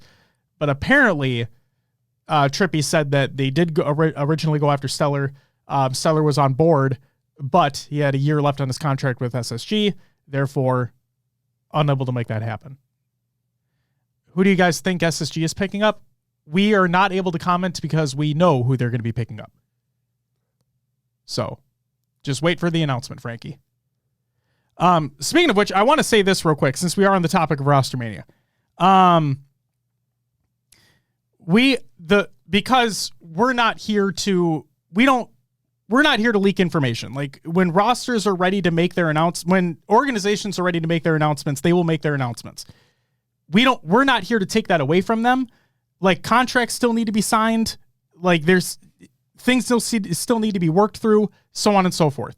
Therefore, the one thing that I will say is that based off of the top 12 placings at Worlds last year, I had mentioned this 2 or 3 weeks ago, if I'm not mistaken. I'll mention it one more time here. We are still waiting on 6 organizations that, again, made top 12 last year at Worlds. 6 out of those 12 organizations we're still waiting on announcements from, and some of them are more than one announcement. Okay? Some of them are more than one announcement. So, like, if people have been paying attention to Twitter, and yes, well, it's always going to be Twitter in our minds. If people have been paying attention to Twitter, the tweets that we're putting out, like, may have a number associated with them. That's where that number is coming from, is the organization making that announcement. These are things that we've been waiting for, so on and so forth. So again, 6 out of the top 12 are still waiting for announcements from, and some of them are more than one. Yeah. And as Josh said, we know some things, but in the online space, I never want to take away that announcement from the organization itself. No. Like you gotta think they're excited to get that information out there. They're putting time, resources, money into making videos, content, whatever it is. Yep. Like that all should come out properly and by the organization and players when that stuff actually happens. And literally in this world that we live in this like volatile scene that we live in, anything can happen at any time. Like, you know, a player gets cold feet, decides they want to try to find a better offer somewhere else, whatever the situation may be. Like things don't happen until things are basically solidified, right? So we have to wait. Frankie says part of the fun is speculating who's going to go where, and that's fine. Feel free to speculate all you want. We're not going to, because of the information that we know. Right. Us speculating could lead to that quote unquote leak, or just, I don't want to mislead when I don't need to. 1000%. 1000%. And then Invisiblade, I just want to take your statement a little further as well. Just because I'm saying like what number it is, that's not the team. Right? Like the number that I'm saying in the tweet is not indicative of the placing that the team had. You know what I mean? I just want to make sure that there's no confusion there. Okay? So like when I say number 5, like Mumbo number 5, I'm not talking about the team who got 5th place at Worlds last year. I'm just talking about overall out of 12 teams. You know what I mean, Invisiblade? I just want to make sure that's understood. So hopefully there's no more confusion there. But yeah. Yeah. Someone from SSG tweeted today that the announcement video is ready to go and has been sent. And then that person, not that person, but the person who supposedly made the video said he has no idea what that person's talking about. Oh, wonderful. So it's a giant... This could be a troll. Could be. We know that Space Station has leaned into things as well.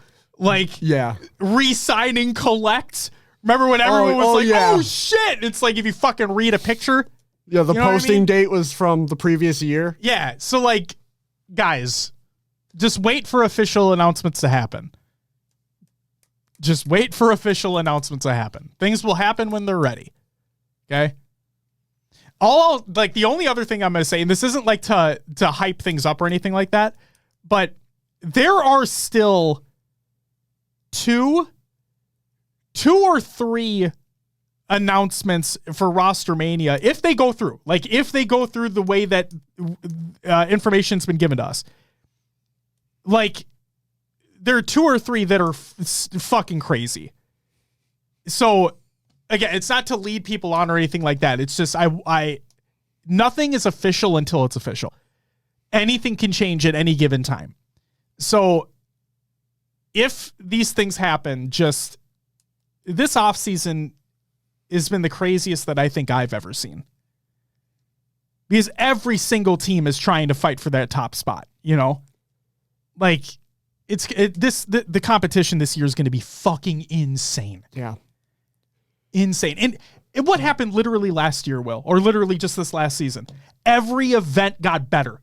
Every single event got better and better in terms of competition. Things got closer and closer. So, like, we have new meta with the Bandit, brand new rosters being formed. It's oh man, fuck. Well, this year's gonna be awesome. Holy shit.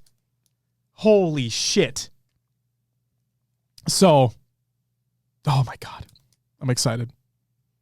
And like Bryon said in that piece we did earlier, pay attention to Shopify. I'm excited for them. Like, they got young guns there. They got fire and fucking aggression. I am excited to see what that team does. I think it's going to be awesome. Holy shit. All right. Is that for Rostermania, Will? Oh, yeah. Then let's get into some competitive news, which would have been the first segment of the show, but you know. So, the Sentinel Beam on Streets is now a bandit? This is by Manny. He tweeted out, "Attention, Sentinel Beam has been removed off Streets and replaced for a bandit." This tweet was in all caps, so I thought I would emphasize that. You know what I mean? So, there's that.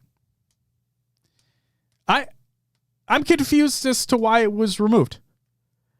This might be a controversial take. Okay? This might be a controversial take. I'm surprised that was removed and not like Stalker Rifle.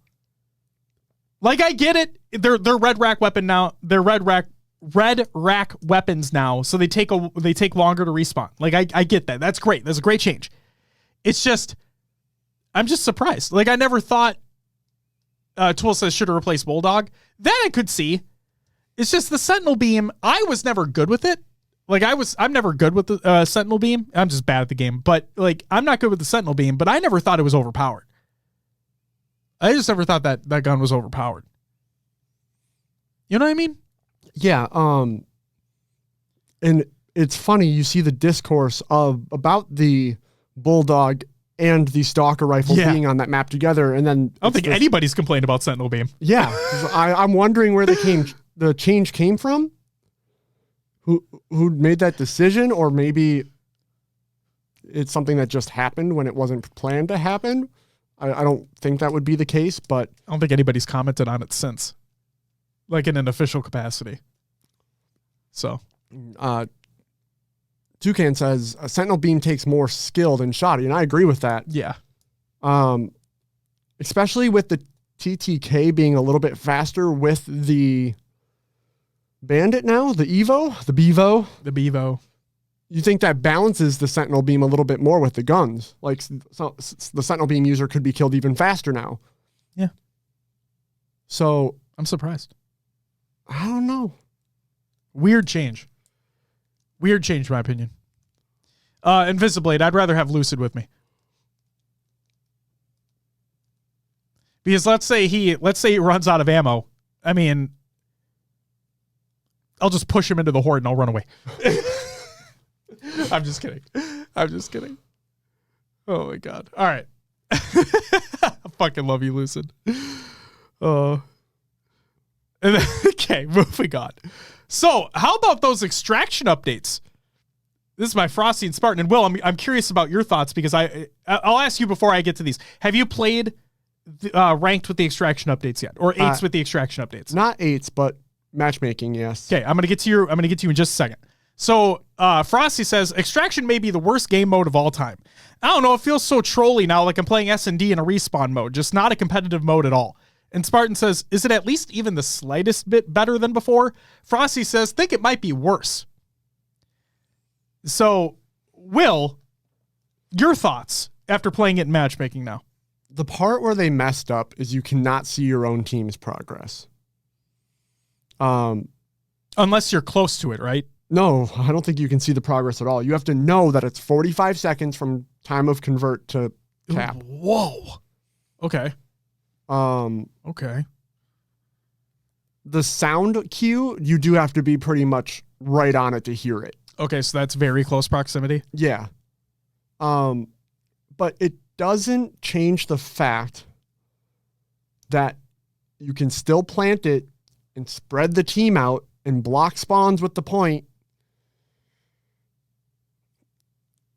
Halt says progress is on the device. I don't know where to look if you need to then.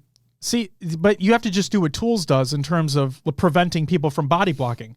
You just have to get really, Tools, I'll say that yours was skillful, but for all intents and purposes, you have to be really lucky and get a fucking Quigley.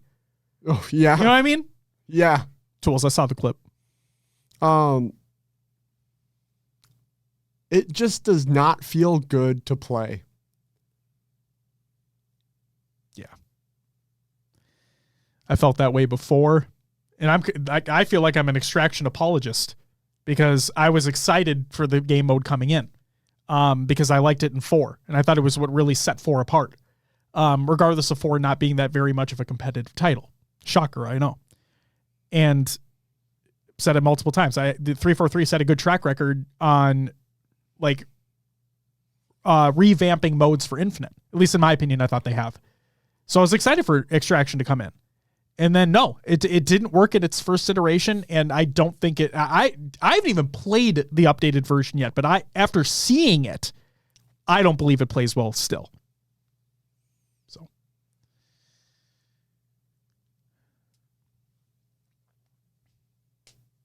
it seems like chat kind of agrees that they don't want Extraction either. Yeah.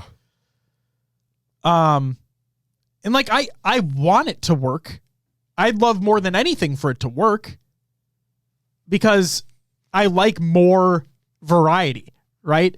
And I know a couple people in chat have said we want more maps. I agree with that. I would love more, this might be another controversial take, but I want more dev-made brand new maps.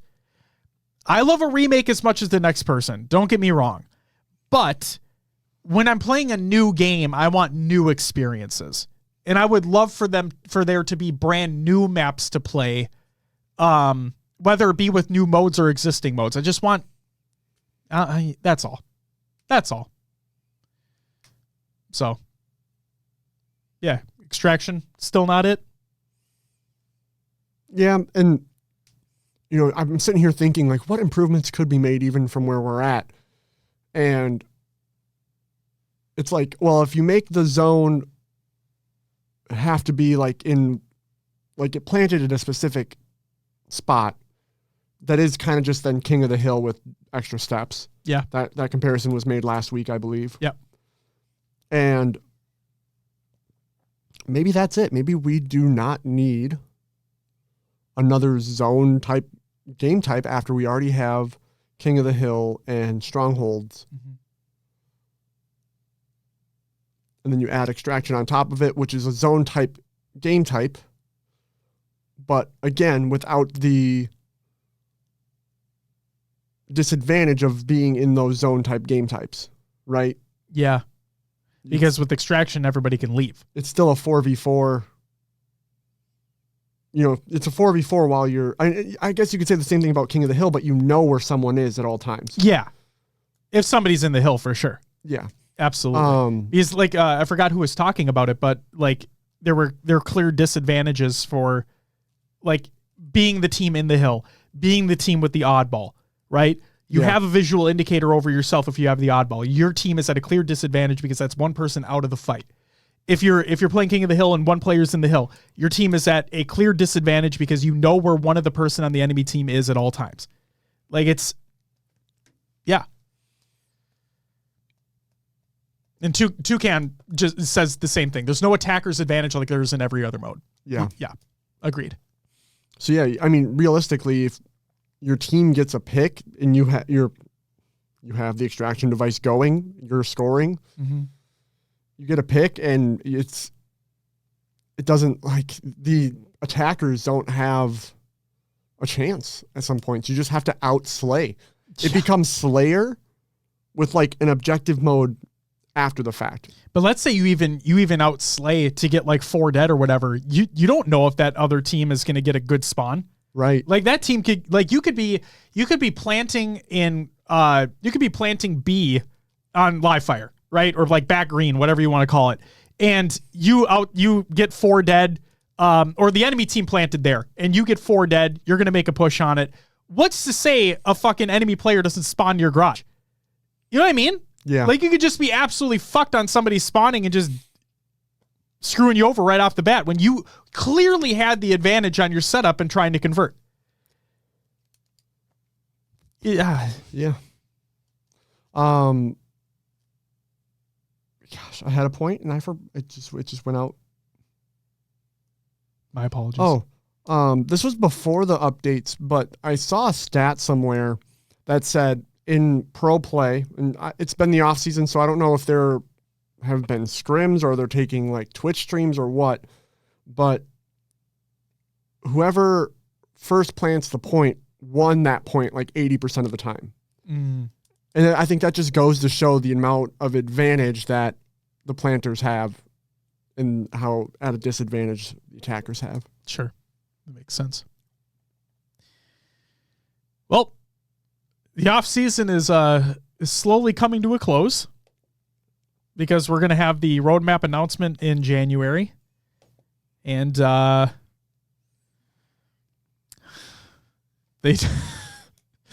we don't have a pick ban system. And if that fucker's still in the rotation, I have a feeling that people are going to be pretty mad. So we'll have to wait and see. Yes, we will. We'll have to wait and see.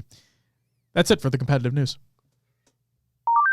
Your upcoming tournaments of the week presented by NoobCombo.com. Check out NoobCombo.com for all your Halo esports needs.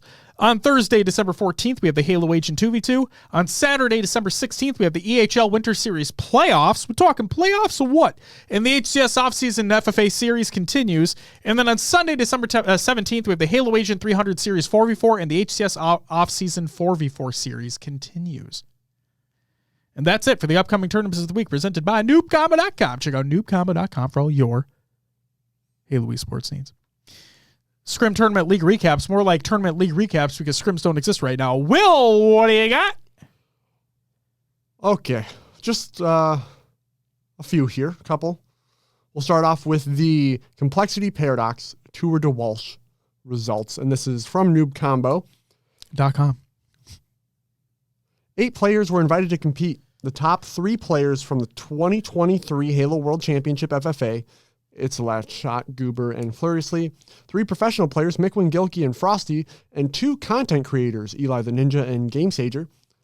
The competition would consist of 4 rounds, each with an unlimited time limit, but with a 250 score to win. At the end of all 4 rounds, the kills will be totaled to determine a winner. There are also bounties that could be collected to earn some cash as well. Achievements like Most Overkills and Best Accuracy awarded 250 each. Also, like most time on P3. I think there was like the lowest accuracy medals as well. So some weird stuff like that. Kind of crazy. So it was nearly a Tour de Walsh. Nearly, but not in true fashion. Yes. I would have liked to see a true Tour de Walsh out of these players. Yeah, I mean, it nearly was that because the Tour de Walsh being unlimited time, first to 1,000 kills. This being 4 heats, 250 kills each.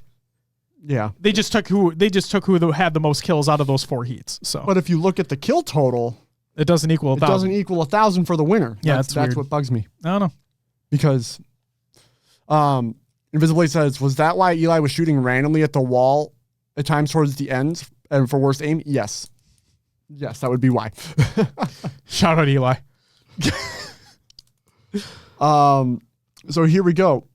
I noticed the bounties aren't on the screen here in the graphic, but it's okay. We'll just go through them all. Do it up. In 8th place, GameSager, 512 kills. I think he said, if I'm remembering the tweet correctly, I think he said something of like switching to a controller midway through or something like that. Yeah. I think. I could be totally off base right now. It's just, I swear to God, he said something about playing on a controller. Because for those who don't know, GameSager, he, if I'm not mistaken, he plays like left stick controller and then mouse aim. Yes. So, God, go ahead. I'm going to look this up. Go ahead. 7th place went to Furiously with 526 kills. Just 1 kill more in 6th place, Eli the Ninja, 527. Gilkey took 5th with 782.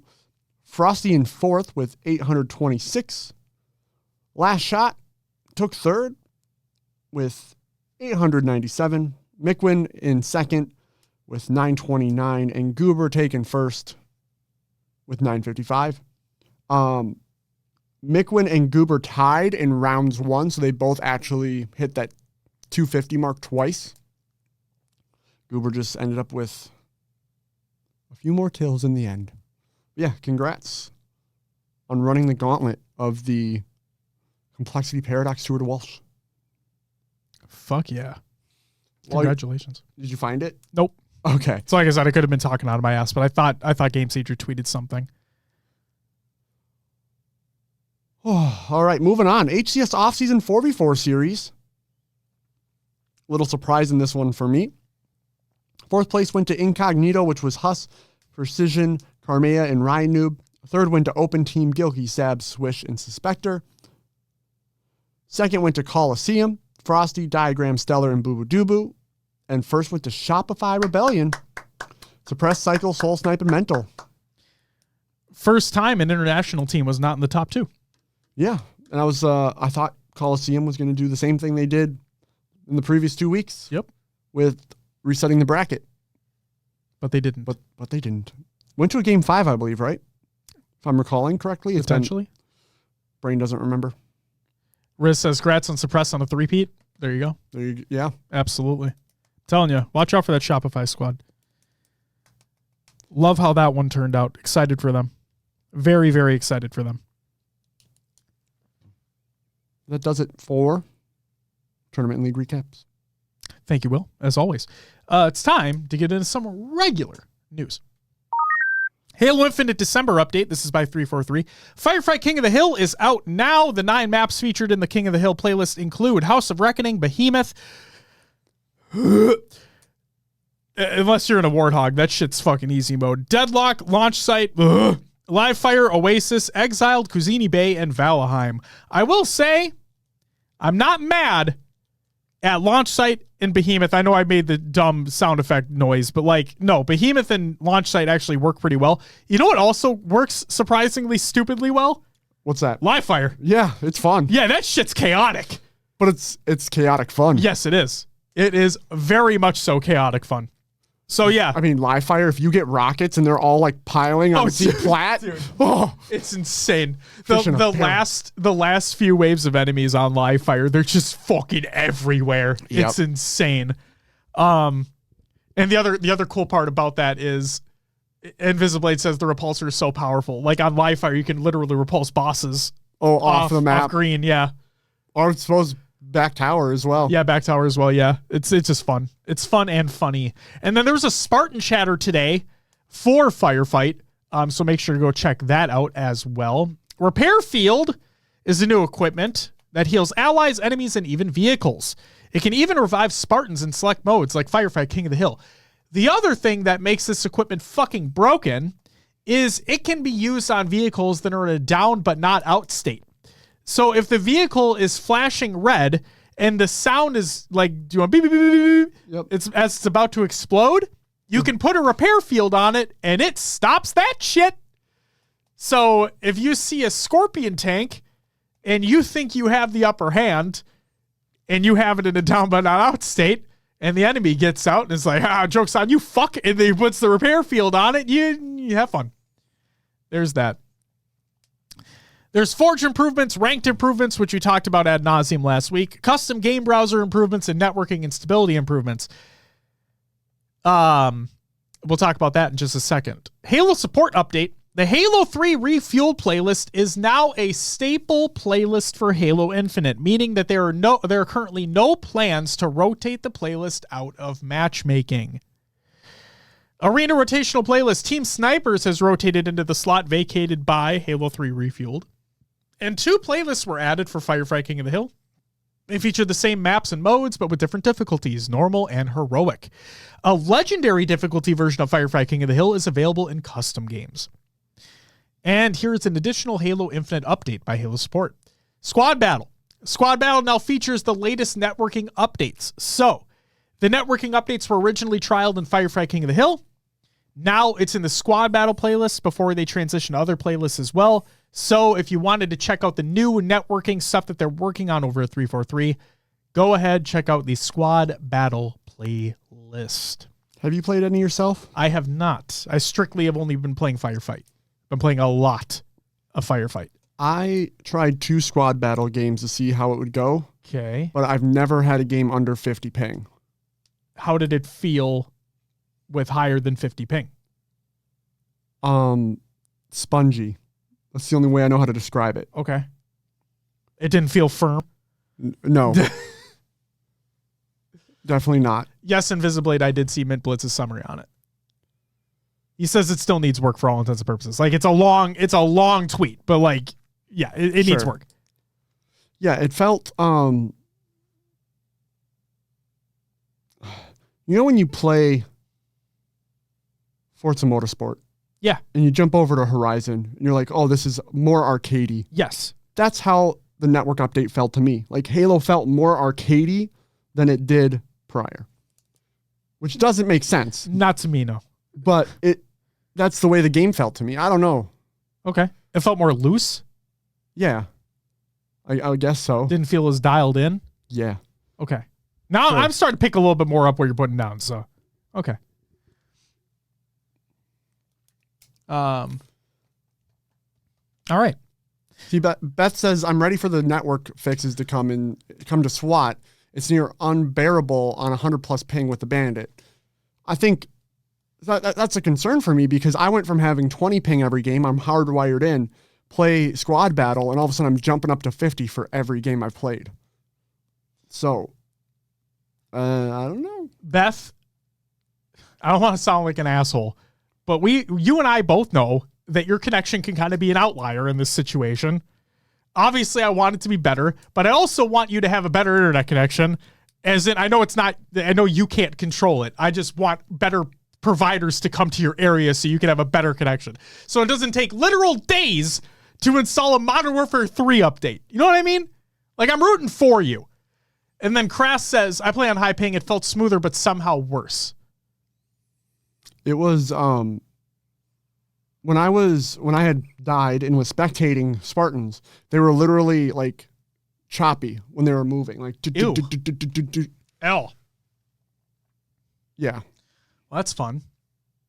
So it needs work, is what we're saying. Yeah, in a multiplayer sense, not in a PvP sense, not a PvE sense. Yes. Yeah.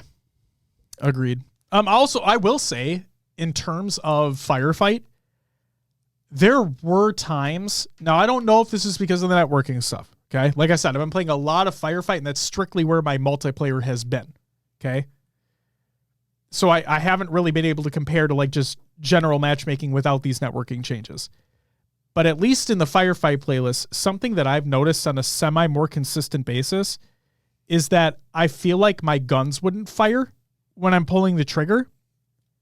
Whether it be a bandit shot, whether it be a different weapon entirely, just I feel like that's been happening more often than not. Or more so than it has before. And also, like, sometimes maybe hitting the button to reload and it wasn't reloading right away.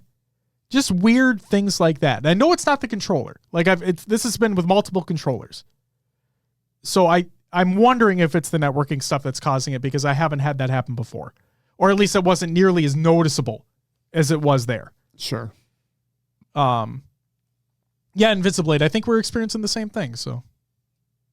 Thug says, you know that Squad Battle and Firefight are on 30-tick servers? Can you confirm that, Thug? Like, also, welcome back. It's good to see you.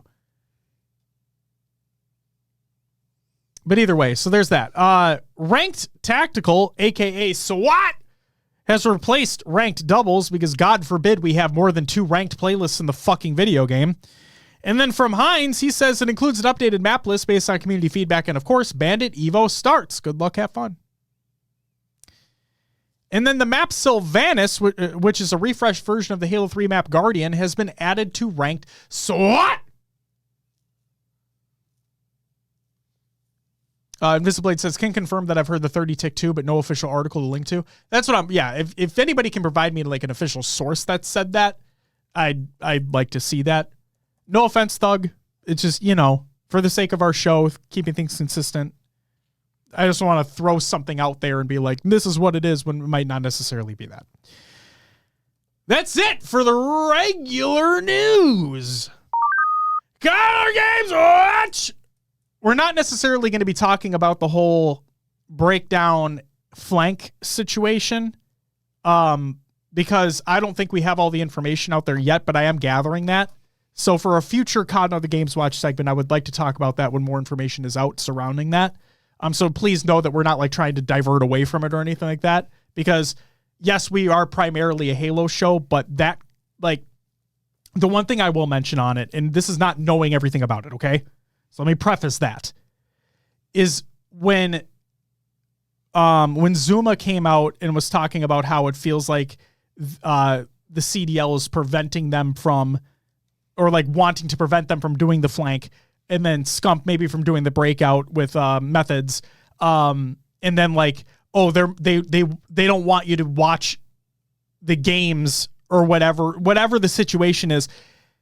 Again, as somebody who is not fully versed in it all and doesn't know the entire situation, my off-the-cuff thought about it was, where's the rule that, like, correct me if I'm wrong, chat, Will, anybody, correct me if I'm wrong, but to my knowledge, the CDL doesn't have quote-unquote broadcasting rights like the NFL. You know what I mean? Yeah. We're like, with the NFL, you can get in trouble and fined if you are streaming the games, because that's NFL shit. You know what I mean?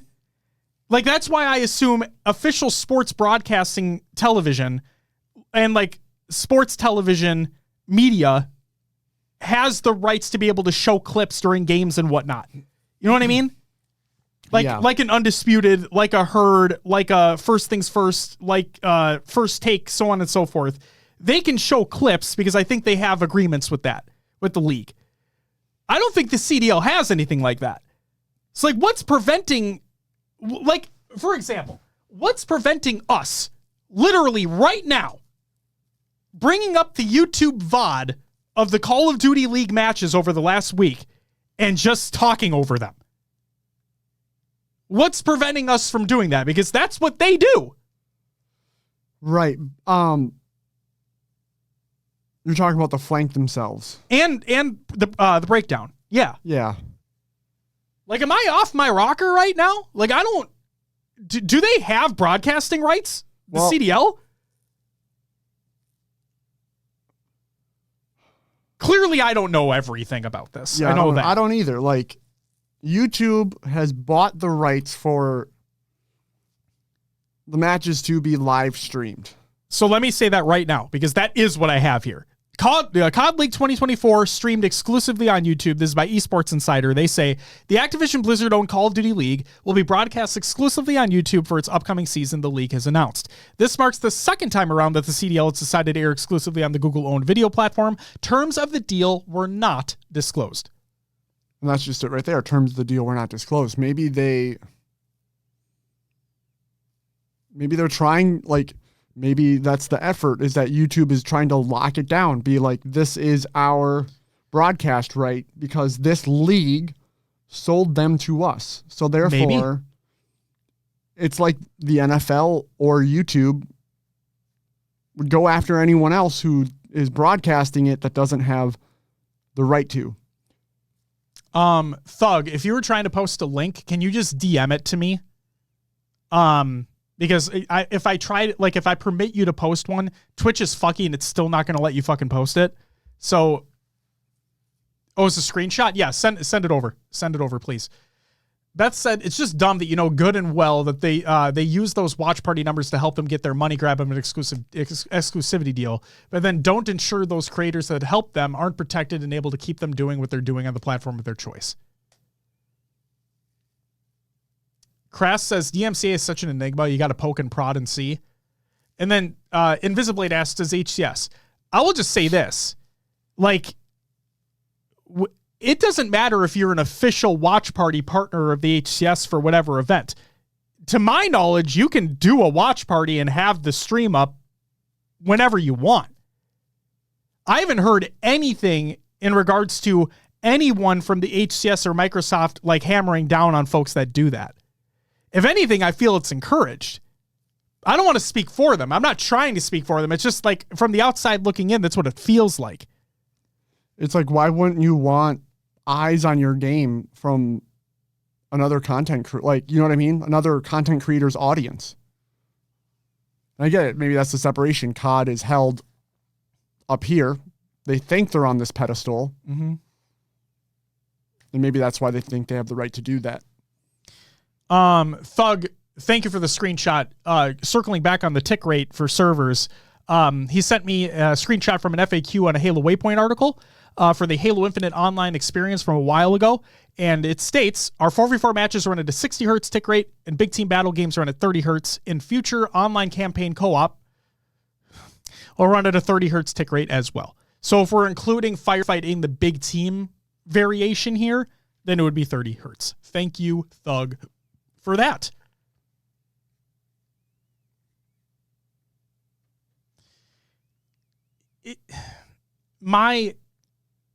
Again, not knowing the entire situation here.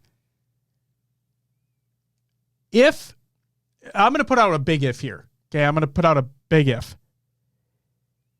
If there is no, because we don't know the terms of the deal, like you said, Will, we don't know the terms of the deal. But I'm going to say, hypothetically, if there is nothing within the terms of the deal that specifically states that people can't do this, then let them fucking do it. Because it sounds like if there is an official ruling, right? Like in the terms of whatever, if there's an official ruling that states, hey, because we're on YouTube, you can't do this. Why haven't they been provided that ruling? Why hasn't that ruling been made public by Zuma, Scump, whatever? Right. Because I would assume that, oh, hey, the flank or the breakdown cannot resume in the capacity that it is doing because of this rule from this agreement that was made. Plain and simple, sorry guys, it's what we have to do. But if there isn't that ruling, I'm speaking all in hypotheticals here, guys, so like, please don't take things out of context. This is all hypotheticals. But if there's not a ruling for that, and if I was Zuma or Scump, if I was the flank or the breakdown, I would look at this as, I'm going to fucking do what I want. Because you clearly don't have an official ruling for me. So, fuck you. Like, we helped build these things, not only communities for us, but like for Call of Duty League in general. Yeah. Like, there's tons of faces that go to watch Scump. There's tons of faces that go to watch Zuma. Not necessarily watch the league, but they may become fans of the league because of those personalities. Right? Yeah. So it's fuck. This is crazy to me. This, again, we're talking about it now, but like I want to have a bigger discussion about this when we have more information. So again, I'm going to shelve this right now. Okay. We're going to shelve this thing that's going on right now between the flank breakdown and the CDL. And we're going to come back to it when more information has been revealed and we can have a better formed opinion on how things are going down. But yes, they are being streamed exclusively on YouTube now, that they being the CDL. And for better or worse, you know, leagues got to make money, right? Otherwise it ain't going to continue. And I know that there's a lot of discourse online whether the league should continue in its current capacity, whether it should be a franchise league, blah, blah, blah, blah, blah. Not going to get into that. All I know is that everybody understands why these things happen. Money. So it sucks, but it is what it is. Anything you want to add before we move on? Nah, I just, the YouTube deal, after the numbers you saw on Twitch, this feels like it hurts Call of Duty in general. And yeah, like you said, the speculation is this league might not last, and this is a cash grab at the tail end of things to get some money before things go under. going to YouTube instead of Twitch. But we'll have to wait and see. The other thing too is that, like Beth, jumping off something that I think you said earlier as well, something I want to like hit on here is that the Call of Duty League is like an organization that it's a business to make money, right? Yeah. That's the sole purpose of a business, is to make money. The Call of Duty League is not seeing any of the money that the Breakdown is seeing, that the Flank is seeing. You know what I mean? Yeah. So it's not, because when I was saying earlier that people may be interested in watching the Call of Duty League because of those personalities, they're not going to go to the official stream to watch it. They're going to go to those personalities. Those personalities may be bringing more eyes to the CDL, but not necessarily bringing more money to the CDL. You know what I mean by that? Yeah, it's why it's basically like these content creators can make money off of our product that we should be making the money off of. So that's why they bar them from using the product. That's why you can't stream the NFL everywhere, because they're not seeing that money. That whatever channel is paying for those rights is not seeing that money. Exactly. Yeah. And like we said, we're not saying that there is a rule in place for the CDL and to like that because they're on YouTube, it's preventing others from doing what they're doing. We don't know what any of that is. We're waiting for clarification on any of that. But what we're saying is the CDL is a business. The CDL needs to make money, or is trying to make money as much as they can. Therefore, this YouTube deal brought in more money than staying on Twitch.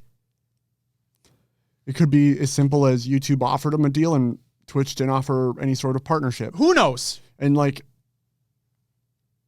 I don't think I see a ton of like subs going off to a CDL channel. Or why would they? Exactly. So like, even on Twitch, like why would they? Why would you sub to the organization's channel? Right. So like, what's the way you make money? Ads?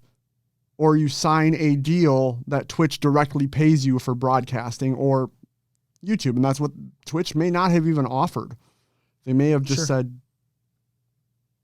yeah, go to YouTube. Maybe we'll learn more later, but yeah, it sounds like a pretty shitty situation that clearly more information needs to be coming out for it before we can make a fully informed opinion. So there's that. Thug says, rumors are Twitch does not offer on that kind of exclusivity. Well, there you go. If that's true, then there you go. The businesses are going to go where the money is. Plain and simple. That's it for Count Other Games Watch. It's time for Will's Adventures with the Nailovers. Other games too. Will, what'd you play last week? Well, of course, I played some Infinite. Yes. Played the finals.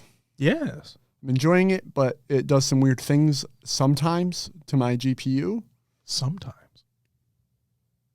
And then, I mean, the finals mode is basically like a vamped up extraction, if you think about it. Yeah. Get the vault of money, carry it to the point, hold down the point. Cash out. And then I also played some Destiny 2. I just did the quick story thingy, whatever you call it. Seasonal story? Seasonal story. Yeah. There was only like 4 steps this week. Yeah. Super quick. I heard it's short. Last week was short too, if we're being honest. So yeah, oh yeah, I did last week, so I still have to do this week's. Oh yeah, then yeah, you know, half the steps were just talking to people. Yep. Yeah. You do like 2 activities and you're done. Yep. Super quick. Mm-hmm. So that was that. That's all I played. All right. What about you? I also played Infinite. Did the community playdate. We had a firefight focused playdate this last week, and it was a lot of fun. We did one of the new experiences by Unique, shout out Unique, and then we split off onto groups and did firefight matchmaking, and then we came back together and did some mini games to close the night out. It was a good time. Played some Destiny 2 as well.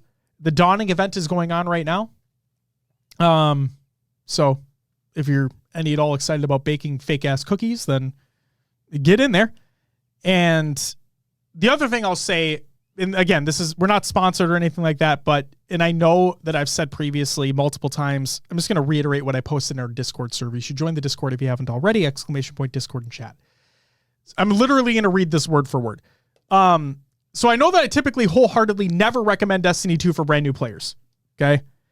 But in this very rare exception, the quote unquote legacy collection is currently free from the Epic Games Store. Okay.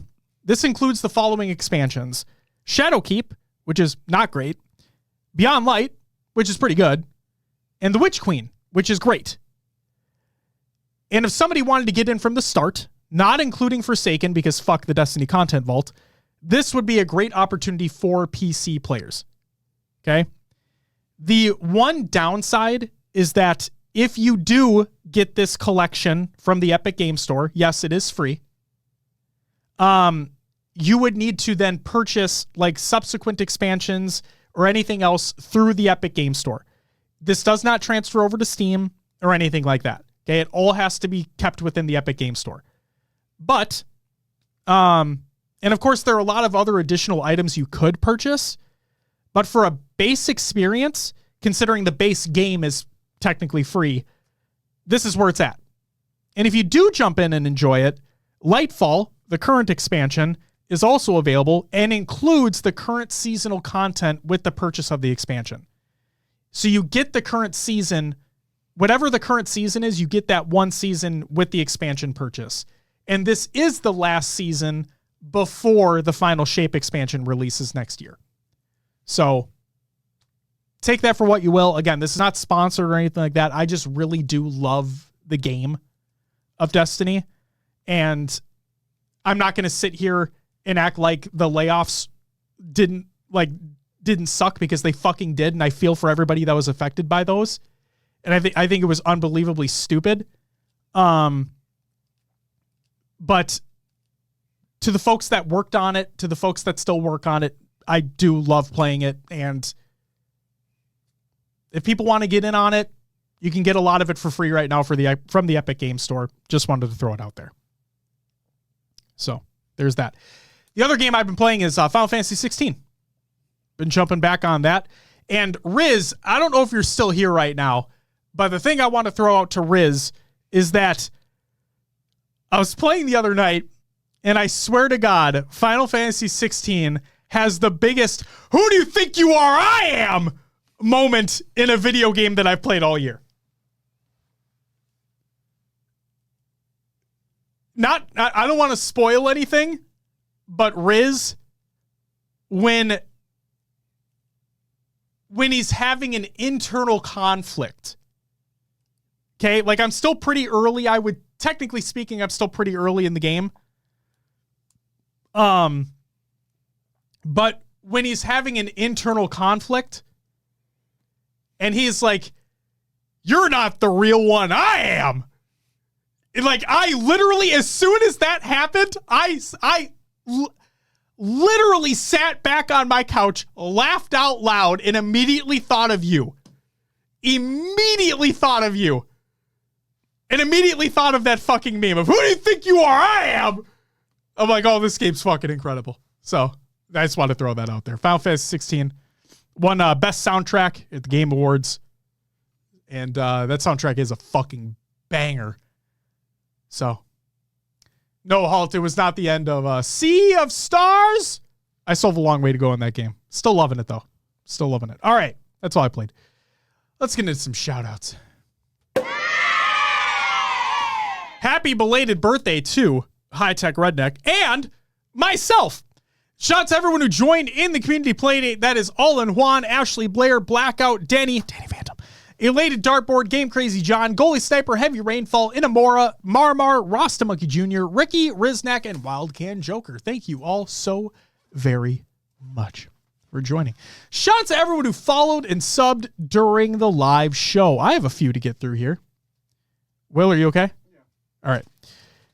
Got a few to get through here, so let's fucking get into it.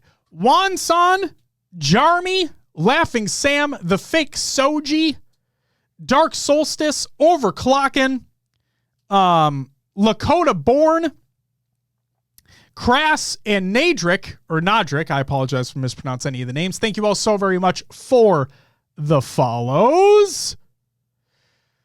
Stubby with the 4-month resub. XI with the brand new sub. Game Crazy John with the 7-month resub. Riz with the 7-month resub in the primer.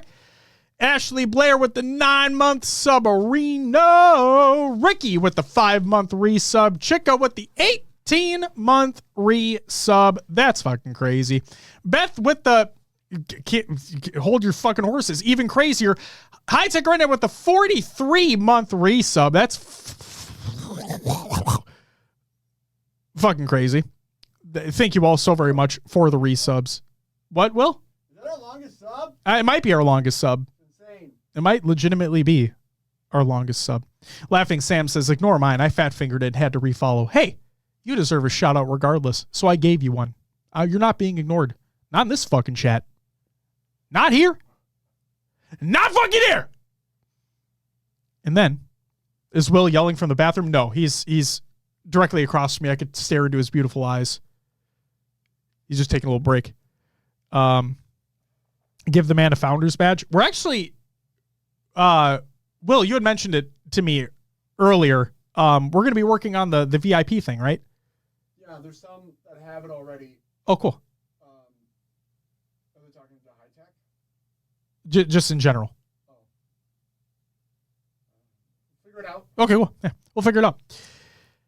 What's the longest possible sub? It might be Beth's. It might be 43 months. I honestly forget. I just think it's fucking crazy. And then, of course, we can't forget about the biddies. So give me one fucking second. I'll fucking find them. Daddy with the 1, 2, 102, 103, 104, 107. I think, 108. And then another 117. Thank you very much. And Ricky, thank you for the 100 bits as well. Thank you all so very much for the additional support. You guys are fucking crazy. Fucking crazy. And then shout out to everyone who's talking about extra support. Shout out to everyone who's a patron at the semi-pro and higher tiers. Those include D Pancakes, Ashley, Voodoo Man, Rasta Monkey Jr., Ricky, Snagu, Raider, Hater, Peanut, Mutt, One Swollen Danny, Danny Phantom, Riznek, Zarners, Obby Joy, Mr. Smiley, High Tech Redneck, Goalie Sniper, The Only Neeb, Heavy Rainfall, and Elena Dartboard. PD says, yes, I didn't miss it. Let's fucking go with the 6-month resub. You get a woo! Also, I think I missed all the other subs to give a woo to. You know what? Yeah. We're going back to the shout-outs for a second. Oh, God. Shout out to everyone who fucking subbed earlier. So, I need to give out 1, 2, 3, 4, 5, 6, 7, 8. We'll do 8 woos. Woo, woo, woo, woo, woo, woo, woo, woo. There it is. The woos are back. It's like they never left. Jesus Christ. Community Wonderful. Creations. Halo memes every day. Red.com/r/Halo memes. Go check them out. Go check them out. Griffball variants. That's right, ladies and gentlemen. With the power of Forge. Griffball is a fucking thing. I don't know how well it plays, but it's by the Forge Falcons, so I hope good. Super Griffball and Griffball are out now. 5 unique arenas, 2 unique modes, 1 complete experience. We hope you enjoy this new Halo Infinite experience. Super Griffball is a much more casual experience, whereas we built the base Griffball mode with a focus on competitive play. Hey, play Griffball. You listening? Are you ready? To honor my family. Bound. SSG Team Comms by Halo World Championship 2023 by the HCS. Go check it out.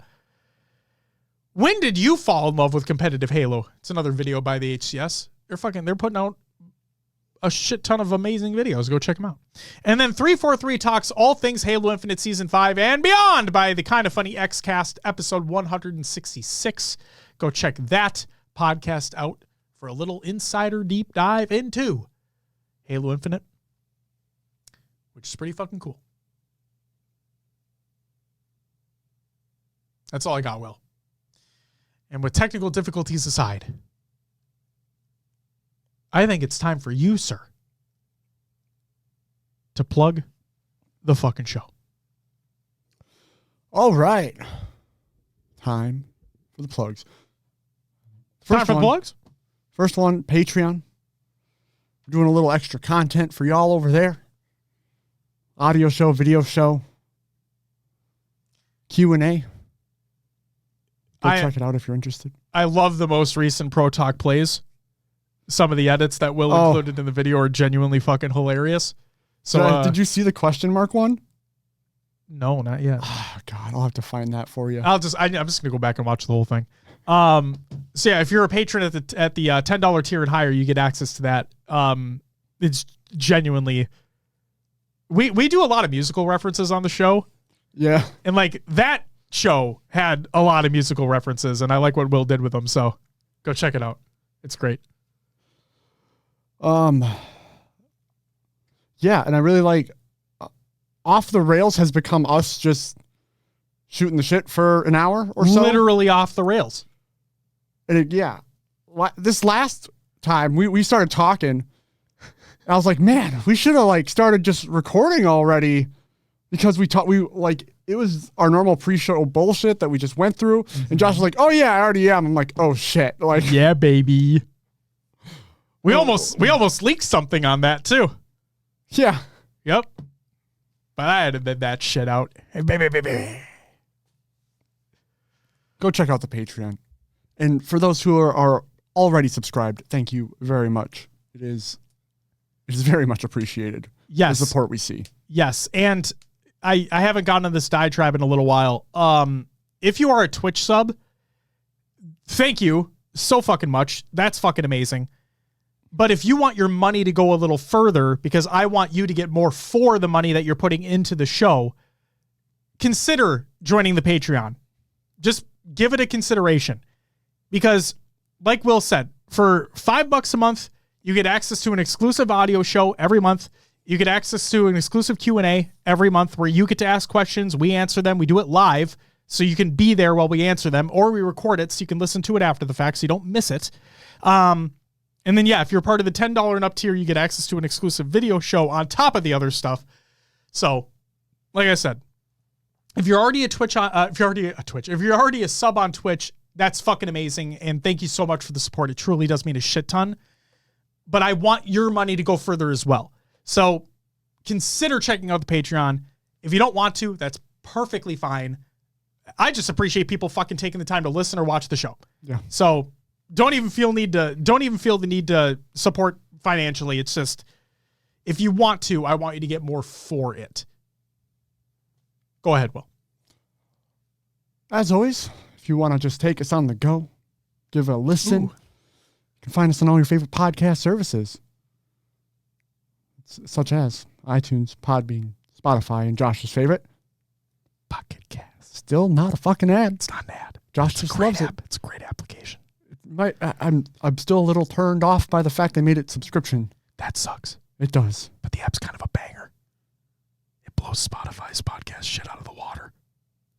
Fuck you, Spotify. Hey, did you hear about that audiobook limit for Spotify premium members? Fuck you, Spotify. Remember when we first started, that's all we wanted was to get onto Spotify? Yeah, because it's a pain in the ass to try to get onto. And now it's like, oh, anybody can get on there. They bought, Spotify bought a podcasting platform. So as long as you host with theirs, you're automatically on it anyway. So whatever.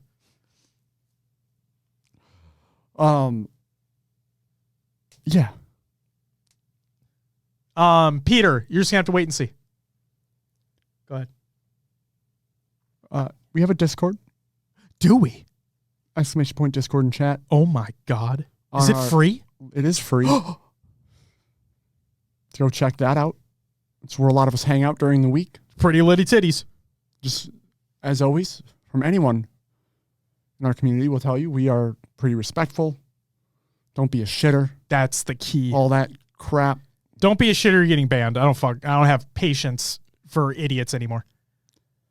I understand there's always difference of opinion, but if you have a civil conversation, that's where the difference lies. That's the key. I just wanted to put that out there. That is the key.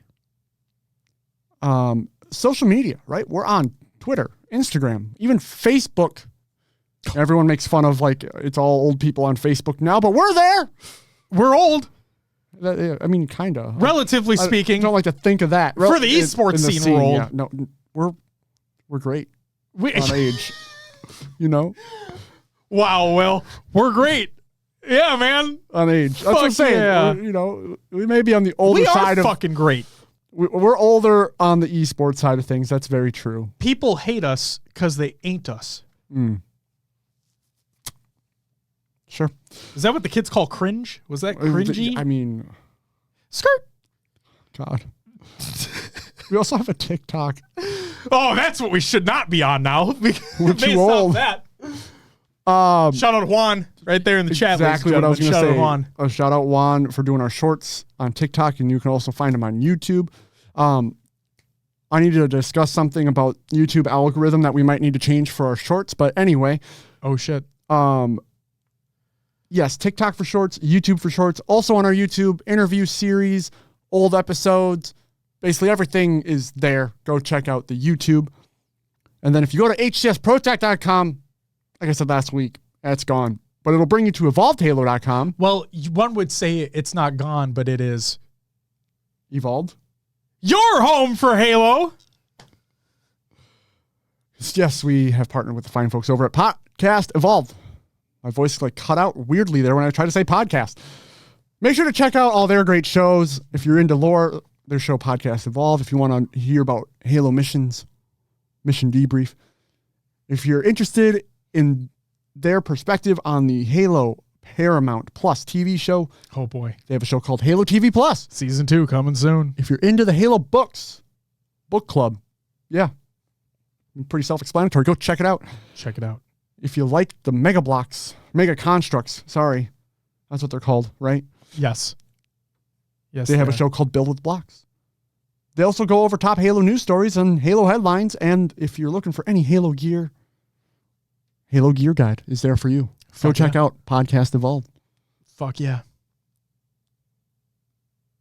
I think that's all I got. Sweet.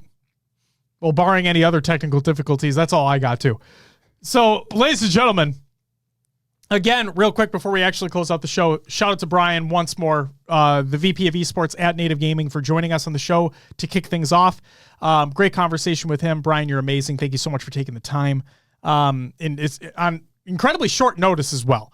Like, that was bish bam boom. We were ready to fucking rock. So thank you for taking the time. Really fucking appreciated. Great to get a little inside scoop as to how things happen behind the scenes, and super excited to see what Native Gaming are able to do this season. And that's going to do it for episode 317 of HCS Pro Talk. Thank you so very much if you're tuning in live, for checking out the live show over on Twitch. If you're checking out the audio version on your favorite podcast service or the VOD over on YouTube, thank you very much for doing so as well. Also, another just fucking really big shout out to those who we appreciate every listener, every viewer, whether you're here for a minute, 5 minutes, the whole time, whatever it is. But I just want to take a moment to give a very special shout out to those who had us in like your Spotify Wrapped and stuff like that. That's really fucking crazy. Like you had so many other podcasts or songs that you could be listening to, but you decided to spend time with us, and it means the fucking world. So thank you so much for that. And we hope to keep doing this for years to come. And you guys are fucking amazing. We're going to go raid up the Halo Rec League channel because they have some matches going on right now. We got to show them some love, as they always show us some love as well. Ashley says, you guys were my top 3 in my Twitch recap. Jesus Christ, that's fucking crazy. Thank you, Ashley. You guys are insane. You guys are fucking insane. I don't have anything else to say other than that. I sincerely believe that we have one of the best communities on this platform. I think we have one of the best communities in general. And we weed out the shitters pretty easily, I'd say. So, like, thank you guys for being you. Thank you all for being amazing. And Blackout, welcome, but we are about to end the show. Manic, thank you for the follow. Welcome to the live show, which we are just about to end. Moving to Wednesday from now on? No, Invisiblade, no. It'll be Mondays. I had a prior commitment this week, so I wasn't able to do the show on Monday. That's why we had to move it. But I think it worked out for the better. We got Bryon on. Yeah. Worked out well. All right. Oh, shit. Wait, hold up. Before we rate up, what did Dark Solstice say? Hold on. What did Dark Solstice say? Was my first time here and loved it. Y'all energy is amazing. Thank you, Dark. Thank you so much. Thank you. You're fucking amazing. And thank you for being here. Guys, we'll be back next week to talk about, I don't fucking know what. Maybe, just maybe, some more roster announcements. We'll have to wait and see. We'll be back next week. We're going to rate up the Halo Rec League channel. They're fucking amazing. Go check it out. But until then. Bye-bye!